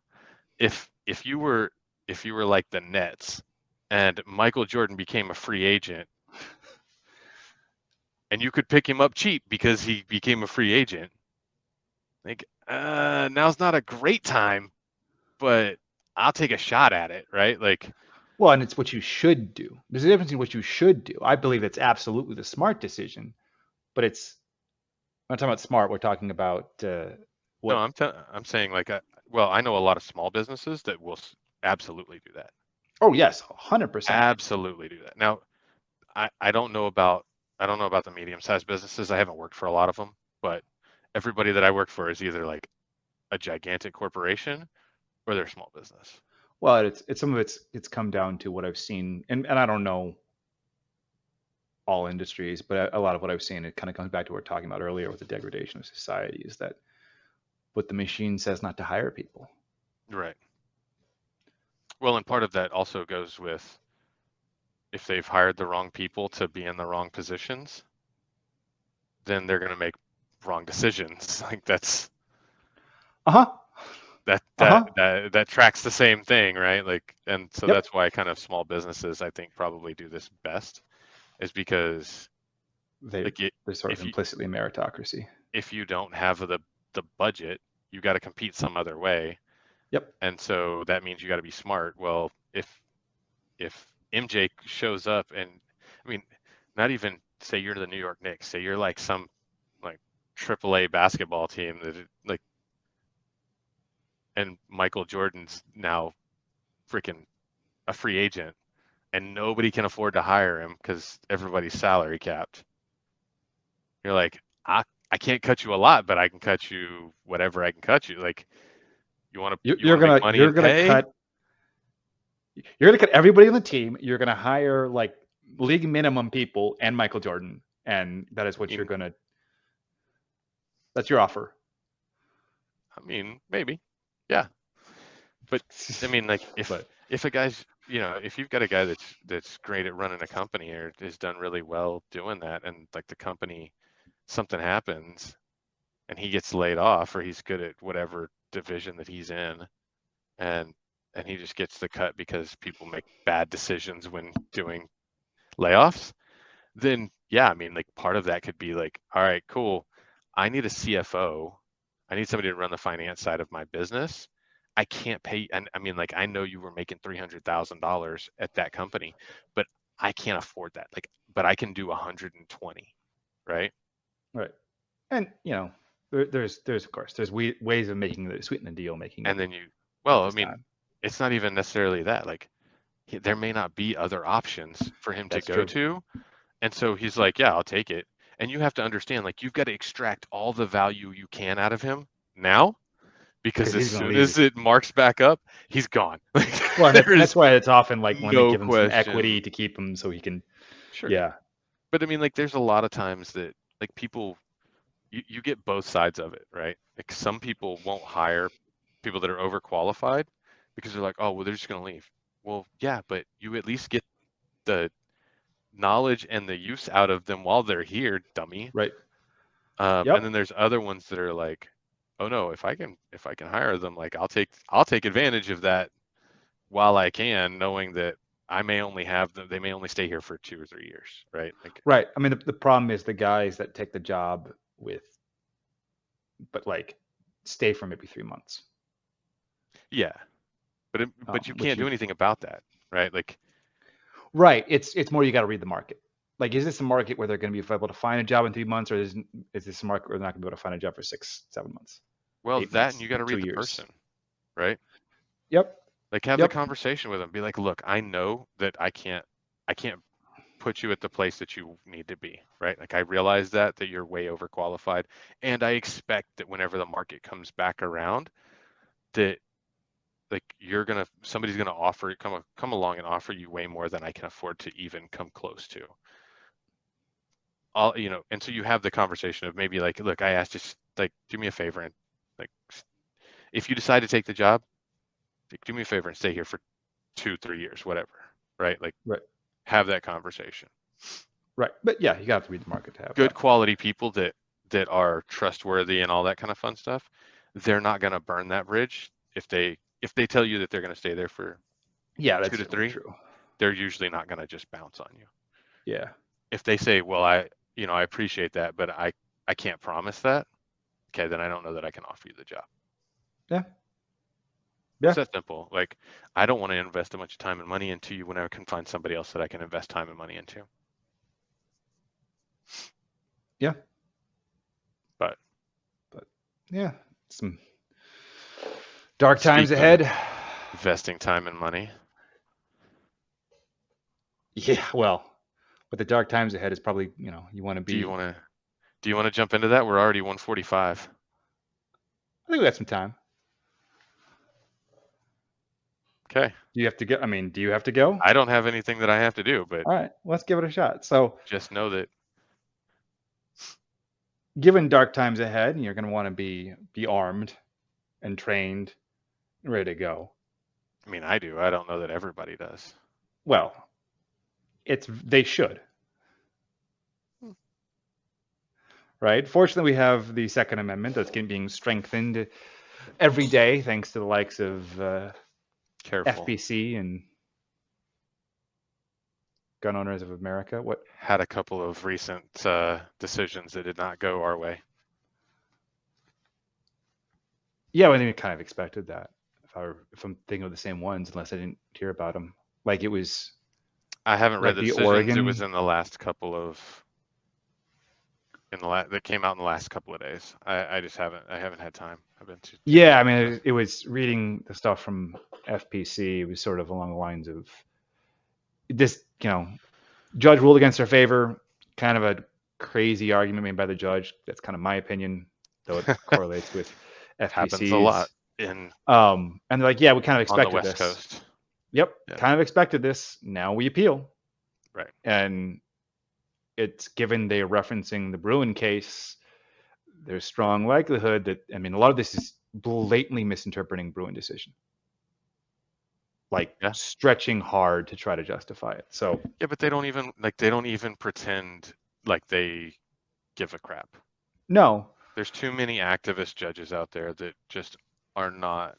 This is our broken judicial system, so whatever. well, Anyways, fortunately though, I think that can be the Supreme Court can actually reel it in very relatively easily by just saying no, you got this wrong, fix it, without having to listen to arguments. yeah, Um, but I could be wrong on that. But in the light of this stuff, there's a lot of people talking about whether they think people on the left think the Second Amendment is it's a ridiculous interpretation to allow people to have machine guns. People more on the right side of things, like you and I, think that the Second Amendment is pretty clear. Right to bear arms shall not be infringed, and that pretty much includes everything. yeah. See, what you didn't understand is they meant the arms of bears. Like, so you have to actually go out and kill a bear, and then you can keep his arms, not not being able to just keep armaments. Don't I'm don't just think kidding. No, I'm that's just. don't think that's I true. don't. Yeah, that's not the interpretation I But in had. order Yeah. to kill bears, I would need no. Well, I you think would. I mean, I wouldn't, but you wouldn't. You just need a Bowie knife, long I stick mean, maybe. that's how they did it in the old days, bro. Like, Yeah, lots of long sticks. mm-hmm. And I mean, they kill woolly mammoths and elephants and stuff like oh that, and yeah, you can handle a bear. It's cool. the survival rate though of people bear hunting was not great. You Um, know, look, but let me explain this. Some of you may be killed, and that's a sacrifice that I'm willing to make. You're welcome.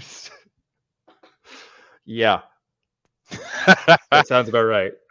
Eh. But given that is how I think there's the correct reading of the Second Amendment, there's some discussion about whether there should be amendments to that to handle more contemporary issues. Amendments to that or limitations placed on that? Well, considering that I'm not sure there'd Because be limitations on it, but I think they would have to be. I think you'd probably have to amend the Constitution to get some of that. You don't think so? You think it exists within the reading of the Constitution? no, I think it's already been done. They've been doing it for. I mean, when's the NFA? The When was that constitutionality of the act? NFA has never been challenged. I, well, it might get challenged soon, but no, I mean, like Yep. there's plenty of examples that we can look to of where rights have been curtailed and it's been upheld. So like this is a normal thing. There's been infringements on rights. Uh, and actually, I mean, like if you look at it, you know, this is something that you could make the argument that felons aren't allowed to own firearms at this point. Sure. And I don't recall seeing anywhere in the Second Amendment that, oh, everybody has the right to bear arms unless you commit a felony and then we can restrict that. Well, I think there's pretty good precedent suggesting that you can lose your rights through due process. I I mean, maybe. I don't like precedent anyway. Um, Well, I'm not a fan of precedent, but I get that's what a you're whole other saying. discussion. I mean, it's I, more. I I don't get even know it, if it's. but I mean, like, okay, so what does that mean, right? Where do you draw that line? And that has not been legislated. And I think that I'm a strong believer that if you want to change it, if you want to do any kind of amendments, you actually have to amend the Constitution to change the Second Amendment. Like if you want to edit it, then you need to do that. Yep. Beyond that, then currently what it says is zero infringements, zero infringements. Yep. No, I'm inclined to agree on that. But So, I mean, it's the way I see it is. Well, I guess what do you think the purpose? How would you state the purpose of the Second Amendment is in your eyes? I mean, my argument, and I think this is backed up by the writings of the founders, Mm-hmm. is the fact that it was a check on tyranny. So, in the event that the government becomes tyrannical, you could fight back against it, and you could overthrow the government and install a new government. That's the whole point. These Okay. guys just got done fighting a a bloody A tyrannical war government. that was a tyrannical government who was, you know, stomping all over their rights. Okay. And if you look at it across history, that's always the way it's been. Anytime the government wanted to impede on your rights, on all your other rights, the first thing they did was come for your guns. Yeah. I know of no situation where, given a significant amount of time period, get that That where hasn't gone poorly. Yeah. like someone gave up their guns and did not, short of like contemporary governments. But historically, whenever somebody was Which disarmed, which contemporary governments? um, you have like Australia, where they Australia is disarmed the population. a horrible one. That's a horrible, and they haven't completely disarmed the population because people do still have guns and can't have guns. But But it's I would argue that it hasn't led to the, well, no, give it no, you time. can make that argument. So here's the deal. They also locked people in their houses and would not allow Australian citizens in or out of the country. I'm They not built saying it's gone detention well. camps. And where have we seen that before? Oh, another government who took everybody's guns back Well, in the and late that's 30s, early 40s. Yeah, but that's my point. Is it contemporary governments haven't had enough time yet. timeline hasn't been long enough. Right. And so I'm saying if you look back in history, Yeah. when has there ever been a period where disarming a population has not resulted in lots of bad things? I'm genuinely asking if somebody can I mean, you could. link to that. Let me know, please. I would love to. It'd be an interesting case study. I actually think that it's more than just tyrannical government. I think it actually has a far more valuable purpose. It's not just a in case of tyranny breaks glass. I think the reality is it's there to break the monopoly on violence. Most governments rely on having monopoly of violence to control the population. Yeah, What basically. this does is it requires the government to have the consent of the governed. Sure. Yeah, that I think that is a I think that's a secondary uh oh, losing my mind here. I think that's a secondary Secretary, reasoning behind it. But the perhaps, main reason I think is to prevent tyrannical government. sure, and If it's you say that, if you say it that way, then that means keeping government in check because they realize that the population is armed, and you don't overstep that bound because they are armed and they will overthrow your government. sure, and the reason the distinction for me is that it's not like, well, you don't need to have the guns until they become tyrannical. It's no, you need to. It's having the guns at all stages of the process enforces good behavior of the government. The government can't, the police can't step like there was a video of this actually recently where the police were upset with the behavior of a bunch of guys. I think they're out shooting on his property, blowing stuff up, perfectly legal where they were, and they surrounded his property, and you saw them very hesitant to cross the small fences and like gate that was just a bar to go into the property. And it's because there's a lot of them and they're armed. Hmm. But I have seen cops in most states, even states where being armed is common, where but maybe not the majority of the people willingly, blatantly violate property rights. Just enter into your property because they claim um what's that where it's like something bad's happening right away. Um Exigent circumstances. Exigent circumstances. They just like say exigent circumstances as they walk over. Like there's no real justification for it. In fact, this is used a lot when there's 911 calls. We have to search the premises because of exigent circumstances. No, you don't.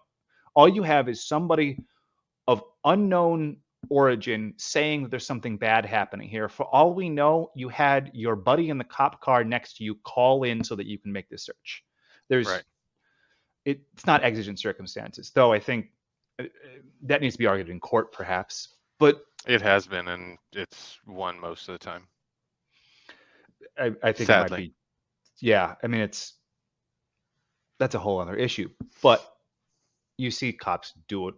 Well, they will blatantly violate your what Fourth, Fifth, and 14th Amendment All of the rights. above. Yeah. I mean, Yeah, like and just here's the thing, it's like dealer's in choice. reality, that was much less common. It's become more common as of recent. I I What? think in what I've been seeing. Now that What? may not be the case, but what I find really interesting, which is going to change a whole lot of people's minds, is that the support that the police departments had for a long time, a lot of them lost that over the last couple of years because of how they treated the citizenry. I mean, And people figured out that guess what? They're not there for your benefit and they're not the nice guys that you think that they are.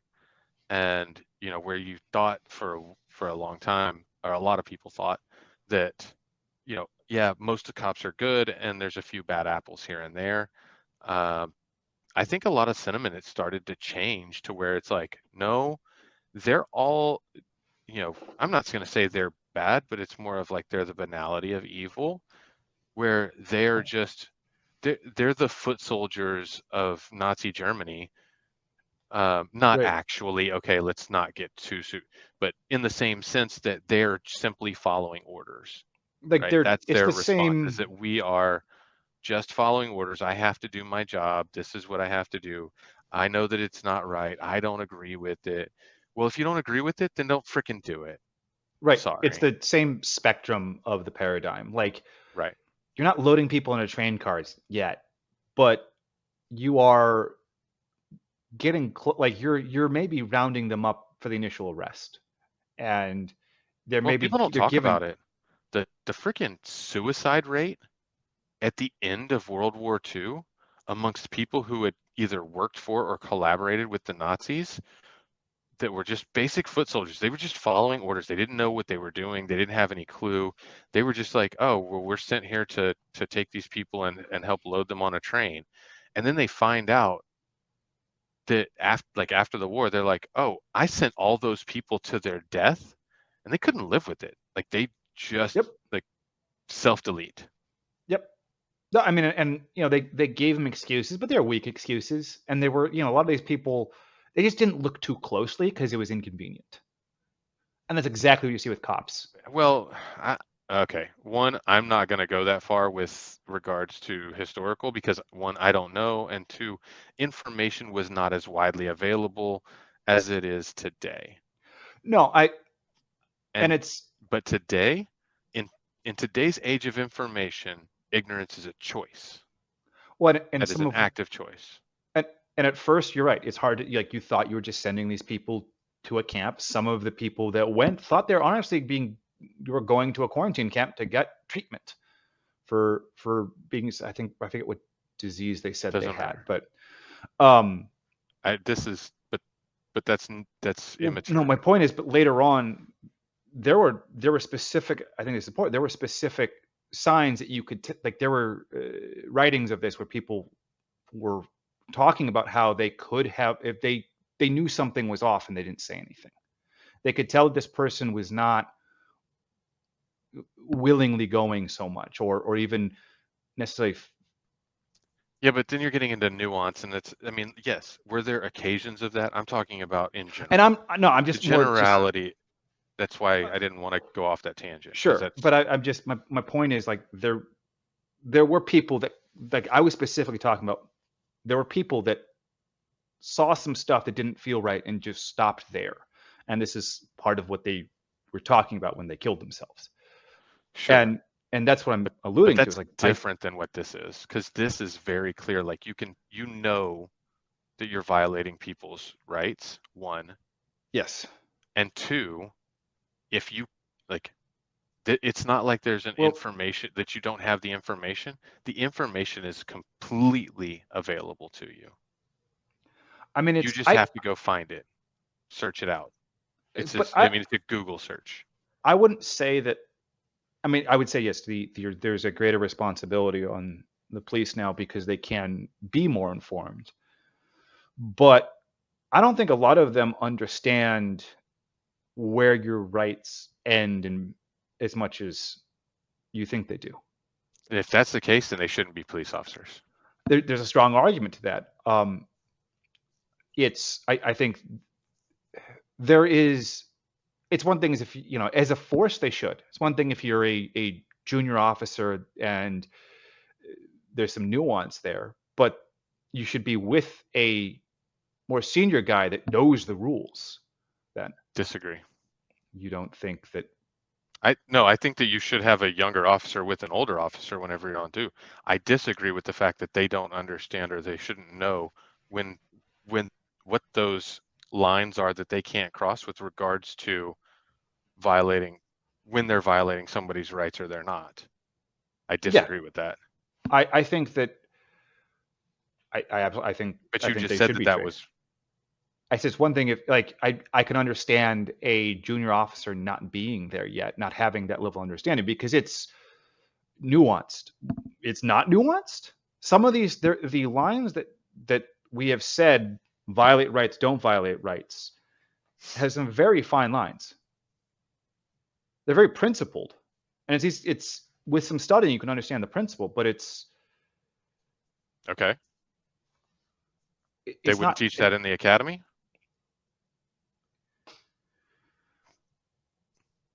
I don't know that you can learn it just in a classroom. I think you need to learn it by evaluating multiple cases. I don't mean Okay. like literal criminal cases. I mean multiple instances of does this violate the law, doesn't it? And And I think that if you're in that situation, you should always err on the side of making sure that you're not violating somebody's rights. yeah, If you think that it's close, right? Because I mean, like what you're essentially what you're saying, and I don't want to put words in your mouth, but I believe this is kind of what you're saying is that you clearly understand part of it, which means that's black, right? No-go zone. That's violating yes, somebody's rights.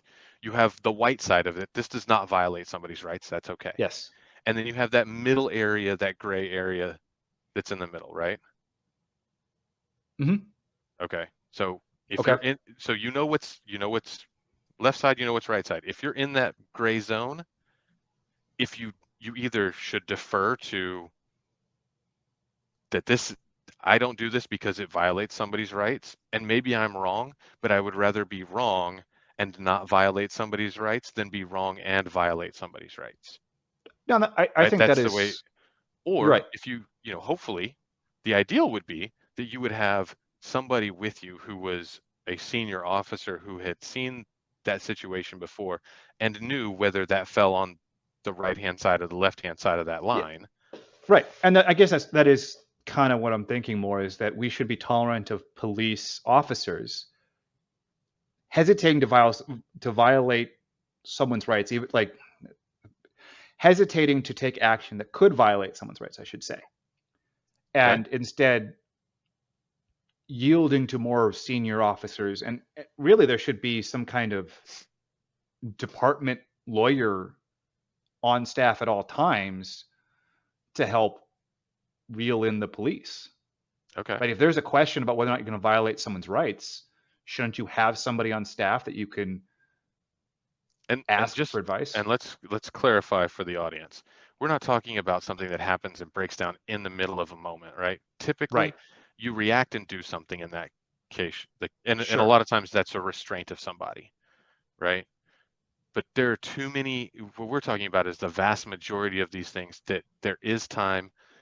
I mean, you see times that they violate people's rights where they call in for backup, right?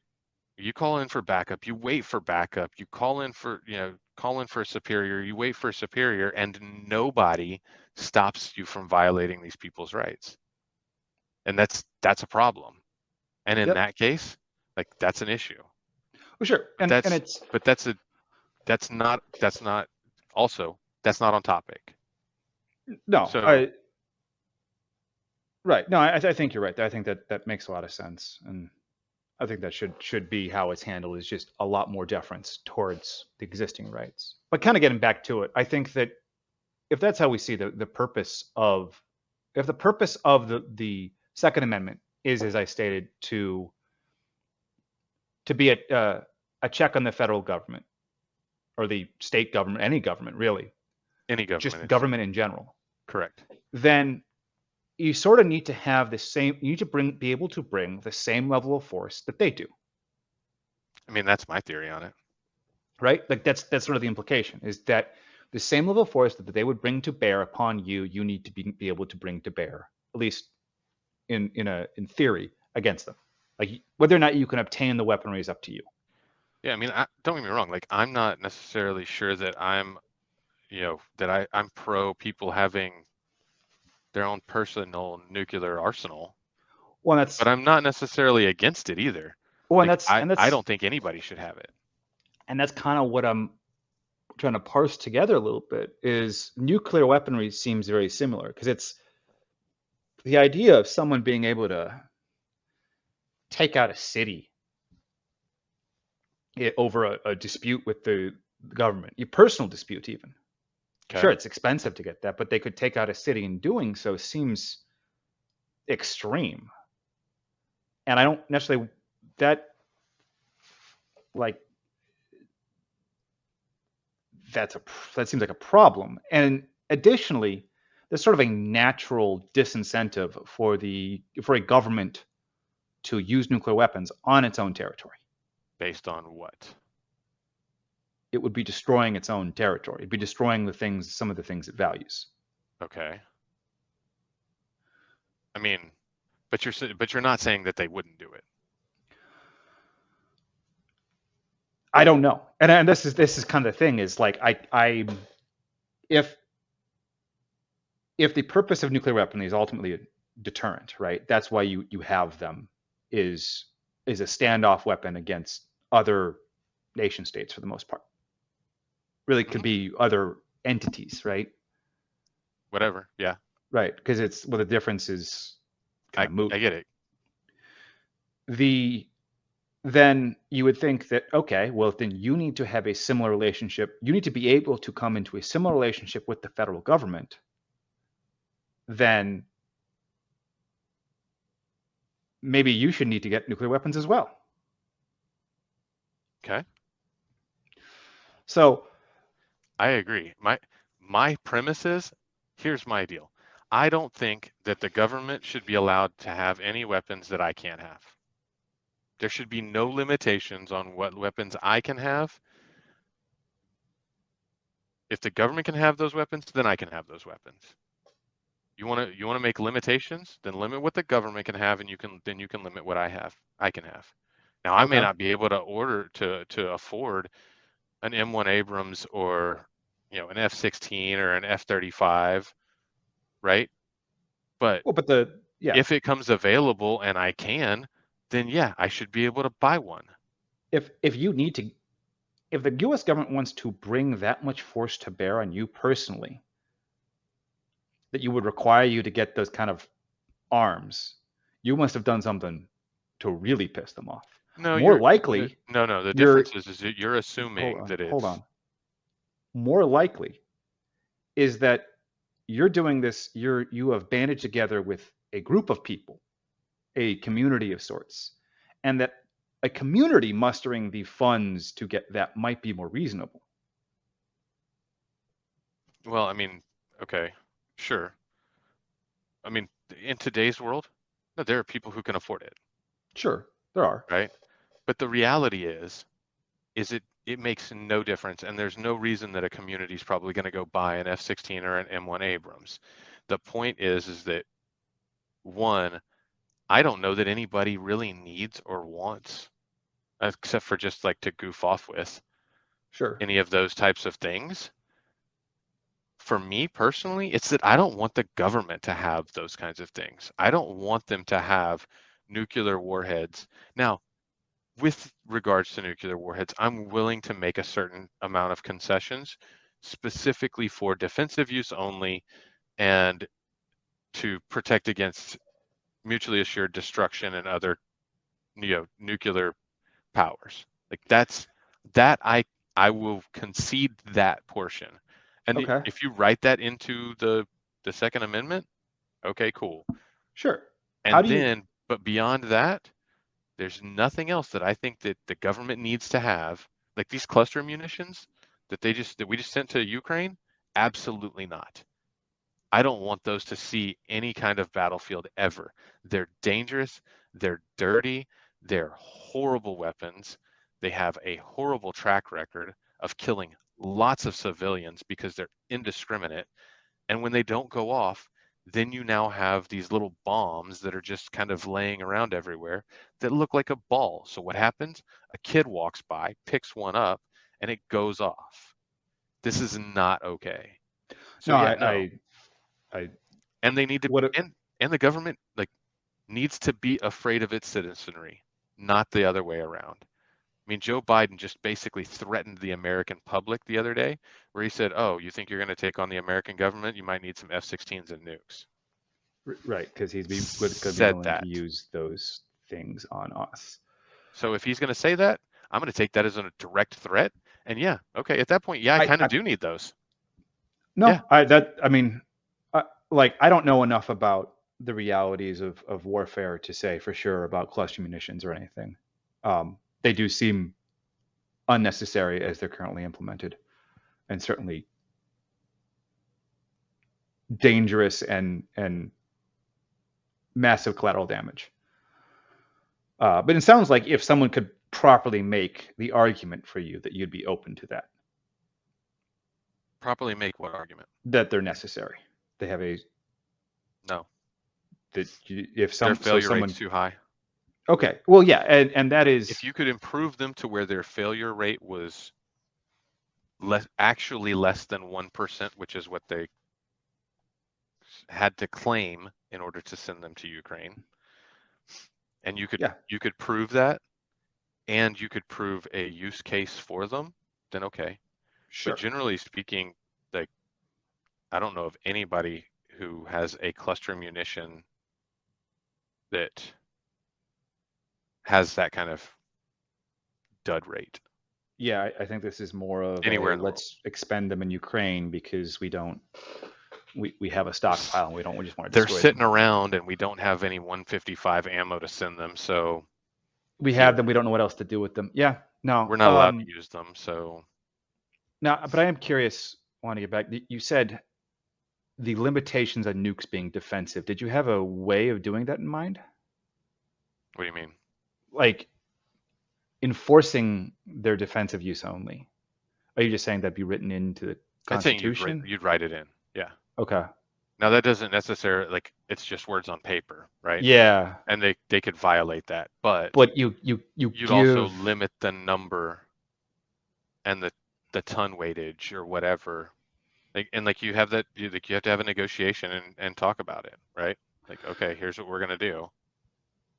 Yeah, I mean it's tough. I mean it's weapons of mass destructions like that in general. I think we need to have a strong conversation about their necessity of existing at all, be it chemical, biological, or nuclear.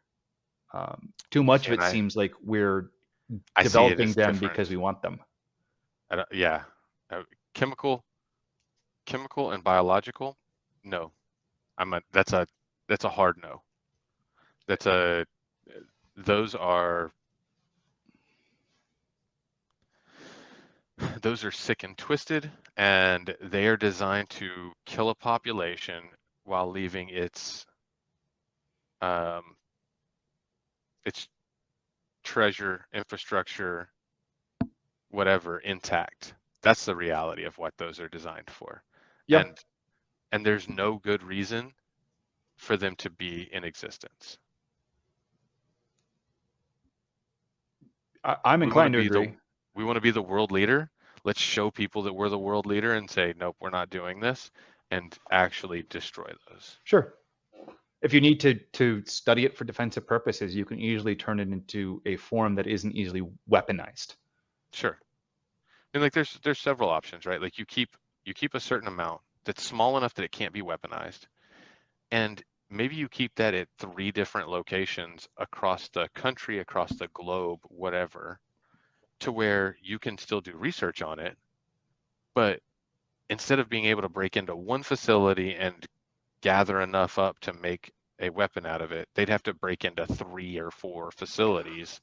Or even just small quantities that is not meaningfully deployable, but you can use it to test uh, Right. defensive measures, Sure. protective measures, Yeah, and I'm right? okay with that. Like, I'm Sure. all right with that, like to protect against that kind of stuff. But like, you have to be careful. You have to So be, it sounds like, and it has to be in, like I would argue that it needs to be in certified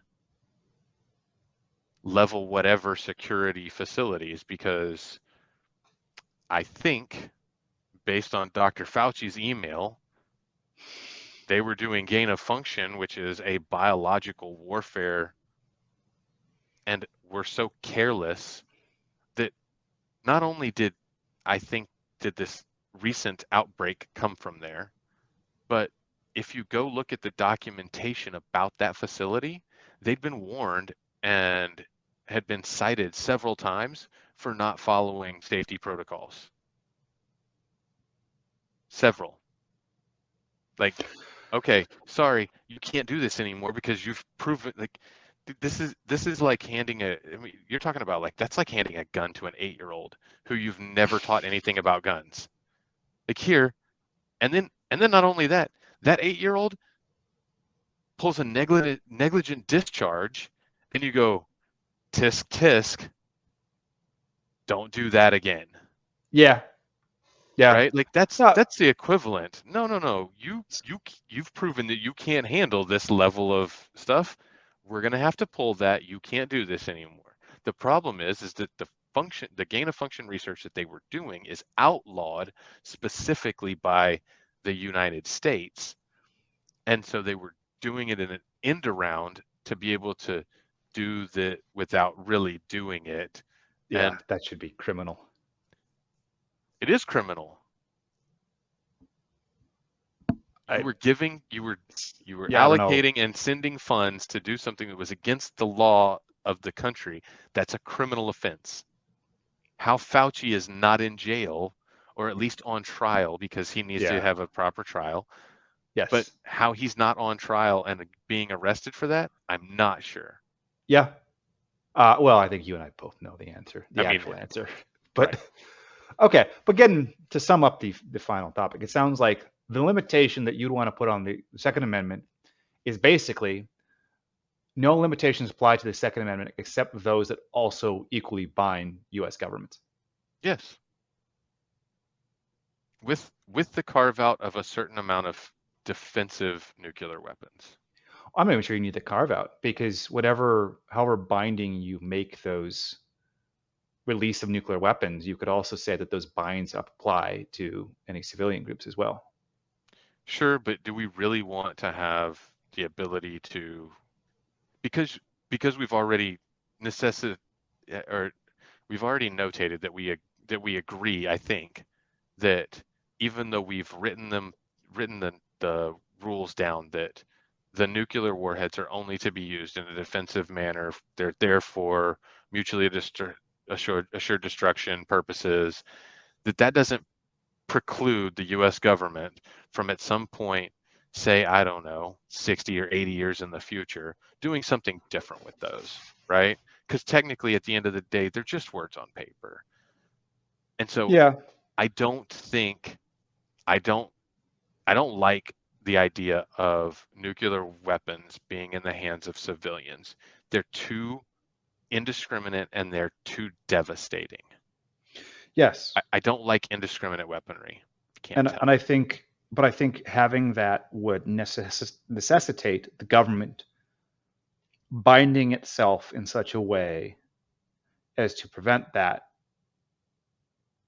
And I think that would be pretty good. No, I mean, maybe I don't understand what you're trying to say, because it sounds like you're saying the same thing you just said.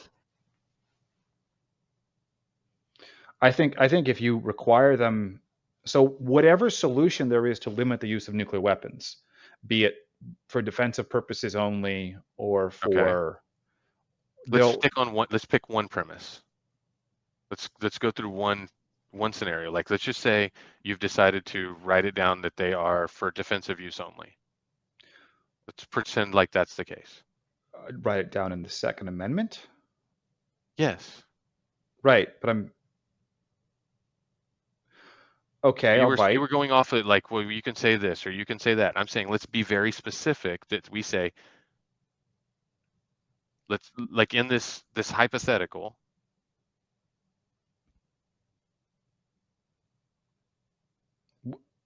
Okay, so you're saying what? I'm confused because I'm Me talking too. about. I'm saying that though the U.S. government, if you write the limitation as if you wish to bind civilian usage of weapons, you have to bind government usage of the weapons. The government will come to some kind of limitation to prevent civilian use because they don't want civilian use, be that defensive or something else. Okay. But that still means that civilians can own nuclear weapons in your Potentially, scenario. yes, if Okay. the government can. I right. That's why I say that's why I want to carve out. So except for nuclear weapons, only. No, no. Too broad a carve out. My carve out is there are the carve out is the government is not allowed to have any weapons that the citizenry cannot have, with the exception that we are going to allow the government to have X number of nuclear warheads for self-defense slash mutually assured destruction purposes only, Okay. right? And they should literally, I think, my whole idea behind that is that they should really only be there as a deterrent because unfortunately, some people in this fucking world are crazy as shit. Like Yep.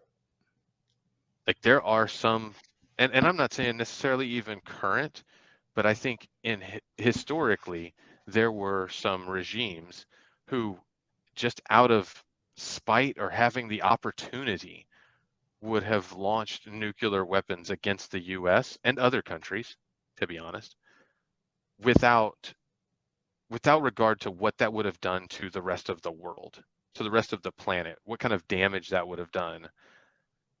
But because either they didn't have them or because they knew that the US did, that precluded them from using them. Does that make sense? Yeah. I'm not sure I That's agree my with putting. I understand your position. I just don't think I agree with it putting that in as a specific carve out. that's fine. I think it should just be more generic and let us figure out something more mutually binding. But Yeah. I mean, that's fine. And like I can see that. My problem is I don't well, I don't trust people. That's the reality. yeah, And I mean, it's very difficult like okay, so are you okay with Bill Gates having nuclear warheads? He can afford them. I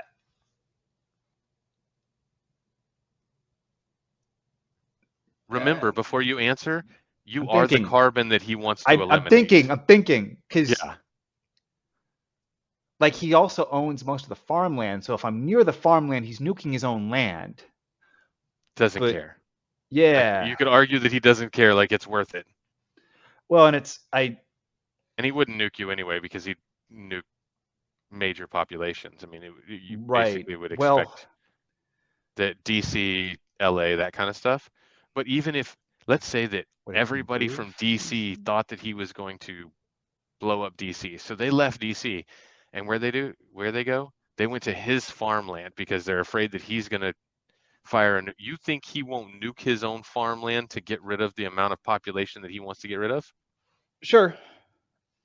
I mean it's I mostly it's mostly a I don't know, not putting my faith in people, only their desire not to die. That makes sense. Um, and that I think that I, I'm putting faith that this is a solvable problem, basically. I Oh, don't know what the solution is, but I'm putting faith in the idea that if we set it up where these competing interests align, then a solution will be found. yeah. I don't know if that's true, but that is fundamentally what I'm doing. Yeah, I disagree. I don't think that there's going to be a solution that's going to be found. One, I don't think you'll ever get that rewritten to where you truly like straight up limit it like that. I Um, mean, Now, if the NFA gets overturned, then maybe. we're marching in that direction. It We'll looks see. that way. Like there are a lot of decisions that are coming out that it's like, well, if you take A plus B plus C plus D, you add those all together, that equals no more NFA. And you know, that means, you know, Yeah, machine guns and silencers for everybody. I think the lower courts just haven't engaged it yet, but I think it's going I to think, be. you know what'll be fun? I expect that there are probably going to be at some point, we're going to get close to that tipping point, and there's going to be a whole lot of backing down by government entities, and they're going to back off a bunch of stuff. And they'll do that because if they back off of it, then the case is moot, which means it never actually gets ruled on by the courts. And so it doesn't ever get, they don't ever get told, no, you can't do that. Yeah, I don't think they're going to do that. I think it'd be a smart thing to do for them. I don't think they're going to do that. They've shown No, themselves to be. they've done it before. When? Hmm. Like I'd recently? have to go, yeah, I'd have to go look up some of the cases. Okay. But yeah, they Because they've actually done that where they're like, you know what? just concede Um, this case because you don't want a negative precedent. well, yeah, they concede the case because they don't want to get ruled against. Because if they get ruled against, that's permanent, or at Right. least, especially if it's Supreme Court, then it's real permanent overall. Yes. Versus if they just let it go, then they can try to inch by some other direction or change their line of attack a little bit, something like that. And you might be right. They actually may be so, headstrong and believe that they're going to win so much. They may be just delusional I mean, and they may just march forward. And if they do, it'll be game on. I just think Like in the it's last liable 10 to be real years, game on. in 10 years, especially post COVID, they have gotten a authoritarian boner, and they are higher on their own supply, and I do not Hmm. think they have any humility, or I don't think they care about people's rights at all. I don't think they believe in people's rights one bit. It's just a Hmm. matter of what those pesky courts will keep them from doing, and I think that keeps them from seeing what's Yeah, happening. absolutely. I mean, I So think I think a lot of people, I think a lot of them, probably the vast majority of them, are blind to what's actually going on and what the implications are if they keep marching towards those deals. My, I almost want to say like my fear is that there are a fear. couple of individuals who are smart enough and paying enough attention that they're like, maybe we should slow our roll a little bit because if we continue down this path, where this leads is that we add up these different decisions across multiple courts or multiple And it's a cases, precedent to nerf the NFA. and then there's no argument against it. Well, like we're going to argue this. Well, this case supersedes that, so that's done. Okay, next. And so you just dismantle each portion of it. Just Right. In the last and three it's Supreme Court decisions, we basically said these three things, which made us conclude that you can't do these things. And right. that guts the, yeah. Um, yeah, I mean, I think, unfortunately for them, unfortunate for us, the left eats their own. So I do not think that I don't think they allow that kind of Hmm. dissent, but we'll see. Yeah, it just depends on how. What I think will be funny is I think the NPCs that don't realize how that what that outcome means are going to be the ones that are just absolutely screaming and driving it forward and like, we have to do this, we have to do this, we have to do this, not realizing that by implementing some of the things they want to implement, what that means is that it's going to get struck down in court, which is going to lose everything that they've earned or gained or all Right. the ground that they've built over the last, I don't know, 50, 100 years, Yep. something like that. Like, Yep. it's kind of like Oregon and California who are just continuing to kick forward. And it's like, guys, one of these days, like you're gonna step That on the happened. wrong you're gonna step on the wrong landmine. That happened in one of, I think it was one of the gun cases. Oh yes, in the ATF frame and receiver case. Hmm. The ATF argued, well, we had done similar things before, and the court had said, you doing it previously does not make that doesn't make it right. That just means you violated this before too. Oops. And I it's sort of like that you're just more evidence that you're bad at this. Did you just admit to violating constitutional rights previously in Right? court? It's kind of what it sounds like you just said. Like Yeah. I'm not. I don't want to put words in your mouth, but that's what I heard. So hopefully this discussion, the limitations of 2A becomes more relevant. Yeah. I mean, let's be real. Like there's a lot of stuff that's fun that there's really no reason for for the U.S. government to have or for citizenry to have. Like automatic weapons. Automatic weapons are fun, fully Yeah. automatic. But I mean, like I mean, for the we talking most part, mounted machine guns? Or are we talking like fully automatic ARs? it just depends on the weapon, right? Like Yeah. for the most Like part, full I don't want a fully automatic AR for anything besides fun. yeah. Which is most of what most people could afford, right? Because they're just expensive. Yeah. Anything larger than that, let's say that, right? If you wanted to buy a belt-fed machine gun, they're just expensive, right? So it's difficult to do that or justify it. You want to get a Gatling gun or a minigun, like they're just expensive. So the most accessible to the normal population is fully automatic, um, would be a fully automatic type AR rifle, right? Okay. Well, they're just not that like one, they're not that useful, and they just tend to waste ammo. Now they are kind of fun to shoot every once in a while, but like not as a Yeah, I mean, general rule. Like like you hold that trigger down. I mean, it's okay. We're done. yeah, you like Whoops. we shot a fully automatic MP5 Hmm. for went rented at the range, right? You can do that.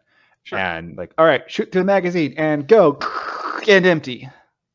Right. It was actually a little longer than that, but um MP5 is a little bit different, and it depends on what the right. I actually firearm is, what the rate of fire is, what the magazine that it'll well, hold, all and that kind of fun stuff. But there's some arguments for a fully automatic MP5 is for practical uses, but it went through the magazine. We mag dumped, and it went very quickly.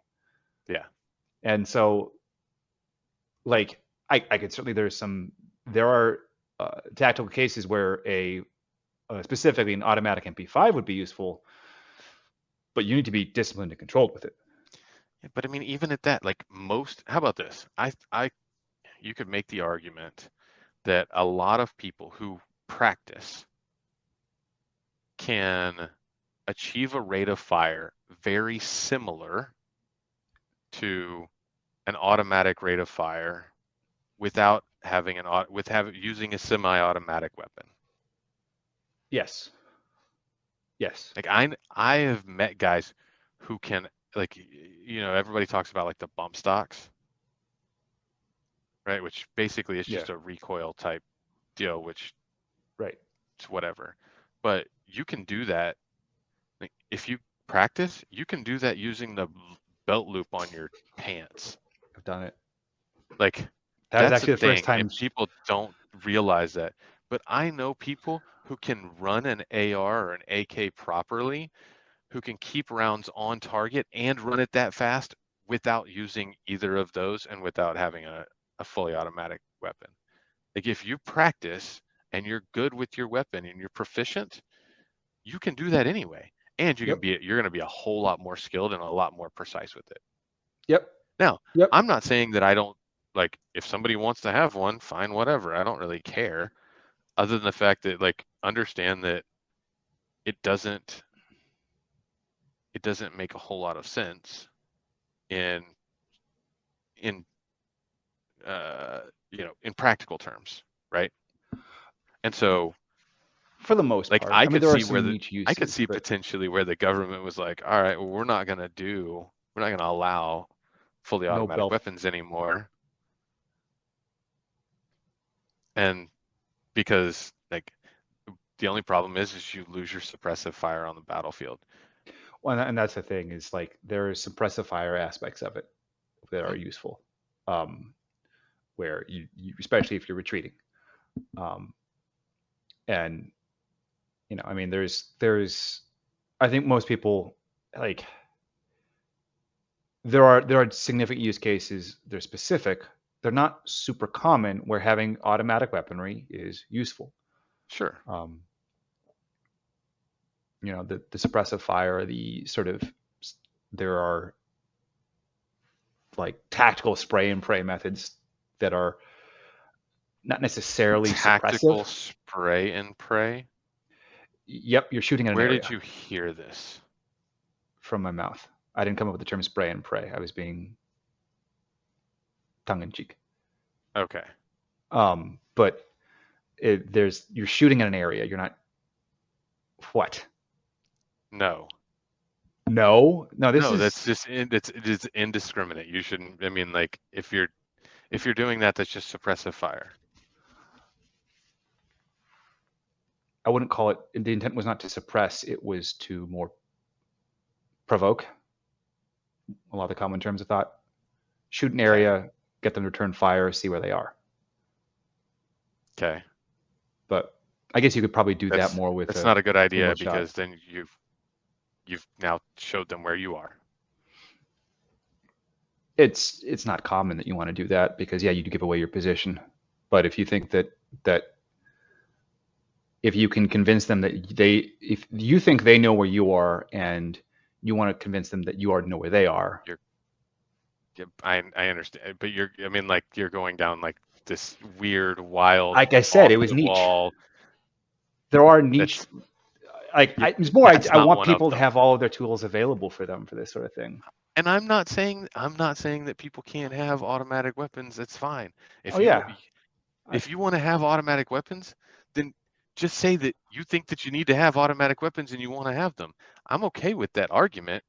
The argument that you just made is not a good argument. Let's go with that. there are niche uses for automatic. You spent a whole bunch There of time. are, No. there You are, said but you that spent a one bunch. specifically is not a good one.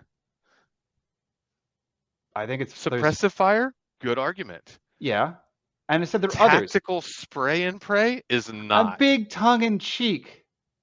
It's not. I wouldn't call it this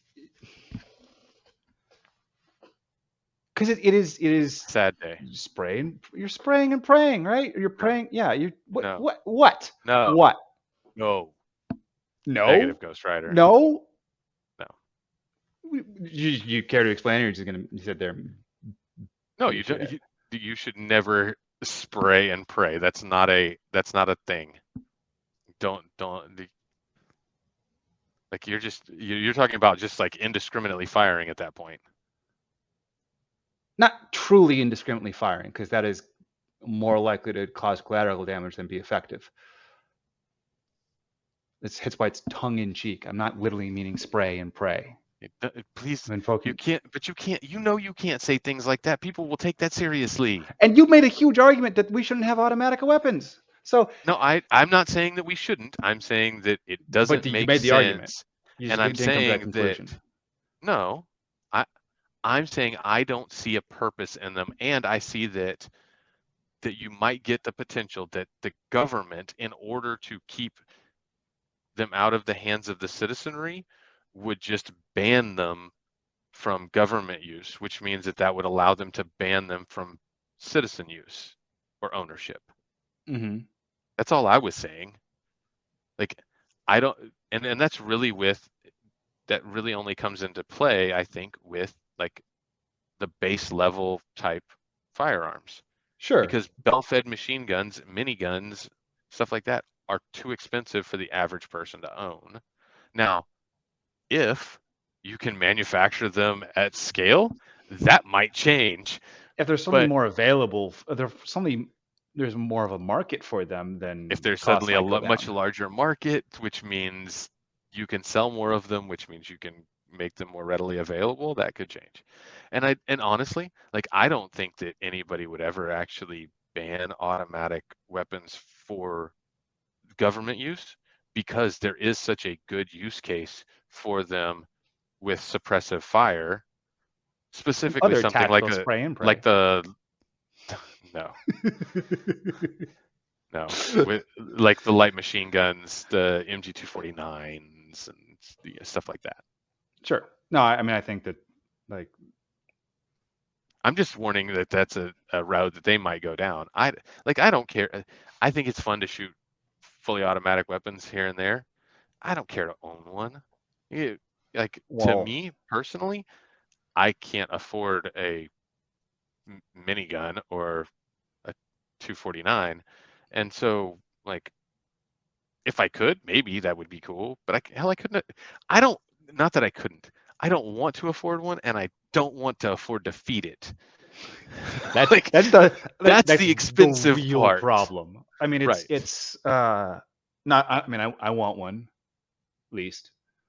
I think there's a lot of things that can be done to bring the cost down. I think a lot of those are legislation, as we alluded to. But yeah, the ammo, like, it's not so much that, like, when we mag dumped the MP5, Okay, that's that's 9 millimeter goes, 9 millimeter. and that went pretty quick. I'm pretty sure most of these mountain machine guns or the squad assault weapon or automatic weapons, sorry, not assault, automatic weapons, that category of weaponry shoots faster, Yes, and their bullets are more expensive. yes. So Typically they're chambered in like 5.56, which is I don't know, it's not quite double the price of 9 mil right now, but it's either that or sometimes they're 308, yeah, which starts getting more expensive. There's some of them that are 30-06, which gets real expensive. And then you can always go with like what is it, the Browning, which is 50, and that's yeah, real that's your mount. expensive. Your that's has to be mounted. Well, yeah, but that means that if you could have Yeah, those be legal, that means you could now buy the government surplus Humvees with them attached and operational. I mean, I'm not saying I've thought Hypothetically, about overlook hypothetically. positions over areas that need to be defended, but I might have. It's hard to talk when you got a war boner, huh? No comment. Yeah, I know. I just said that. You're welcome. But But yeah, I mean, like that's the deal. Is like I just don't like, and for like to have an AR that's full auto, I don't give a shit. Like I just don't. I'm yeah, I'm okay with not. people who have them, and I mean, like if I was to get into something like that, I would be more inclined to do something like what Brandon Herrera has. Like he has a bunch of like oddball, off the wall, strange, like uh, you know, ah, I couldn't even Yeah, begin to list all of them. he Like collects some weird I guns. don't want a Dishka. Like I just don't. Like that doesn't appeal to me. But like the MG42s or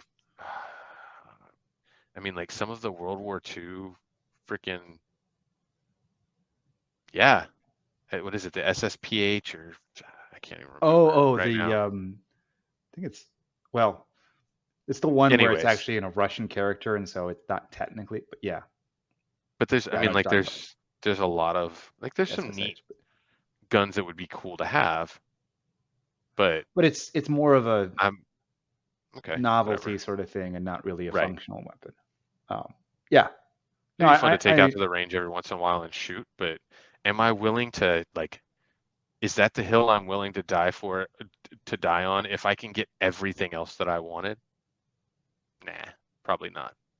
I Because I mean, think you can do just as well with semi-auto, and if it keeps the government from, being able to have biological and chemical weapons, yeah, I'm cool. And if I win the lottery, that means I can go buy, I can go buy an F-16. Sweet. yeah, I mean, keep in mind what you're saying is that you want to be able to have mountain machine guns, Bradleys, F-16s. You just can't have a fully automatic AR. No, no, No. no, Okay.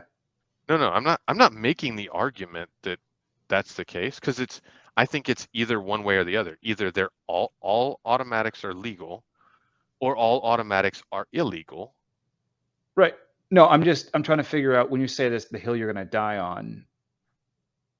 Like, are you saying that you? To keep automatic weapons available for citizenry. Um, Like if I can have a semi-automatic and I can have suppressors without having to deal with a bunch of crap, then if the government's willing to give up their automatic weapons, oh, I see what you're let's saying. be clear, they're not going to Yes. do. Okay. You It you was a little. render you render the A10 Warthog obsolete overnight, and nobody wants that. Right. Everybody loves the bird. Right. Okay. Yeah. Yeah. Yeah. So, Sorry. They're never going to get automatic weapons in general have way too much use case. Just right, not automatic ARs. right. Yeah. Yeah.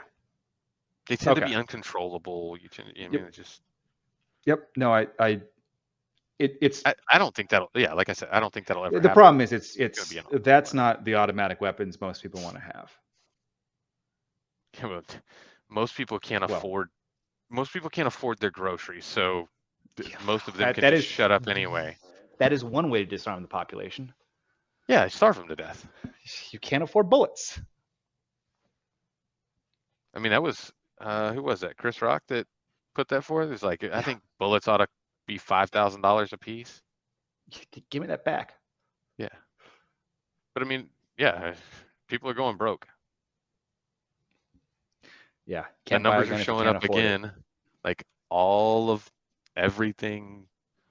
It's I saw a deal just today, I think actually, about how the S&P 500 is at an all-time low for having like concern about the market, right? Okay. Which tells me that the people that are in the stock market right now are getting complacent. They feel like, oh, bull run started, we're good, we're back, like it's over. And but yet the 2 and 10 inversion is still driving and pointing at recession. That's a Max Payne situation that I've been looking for, that I've been expecting to happen. Yep. Yep. Oh, Just waiting for it.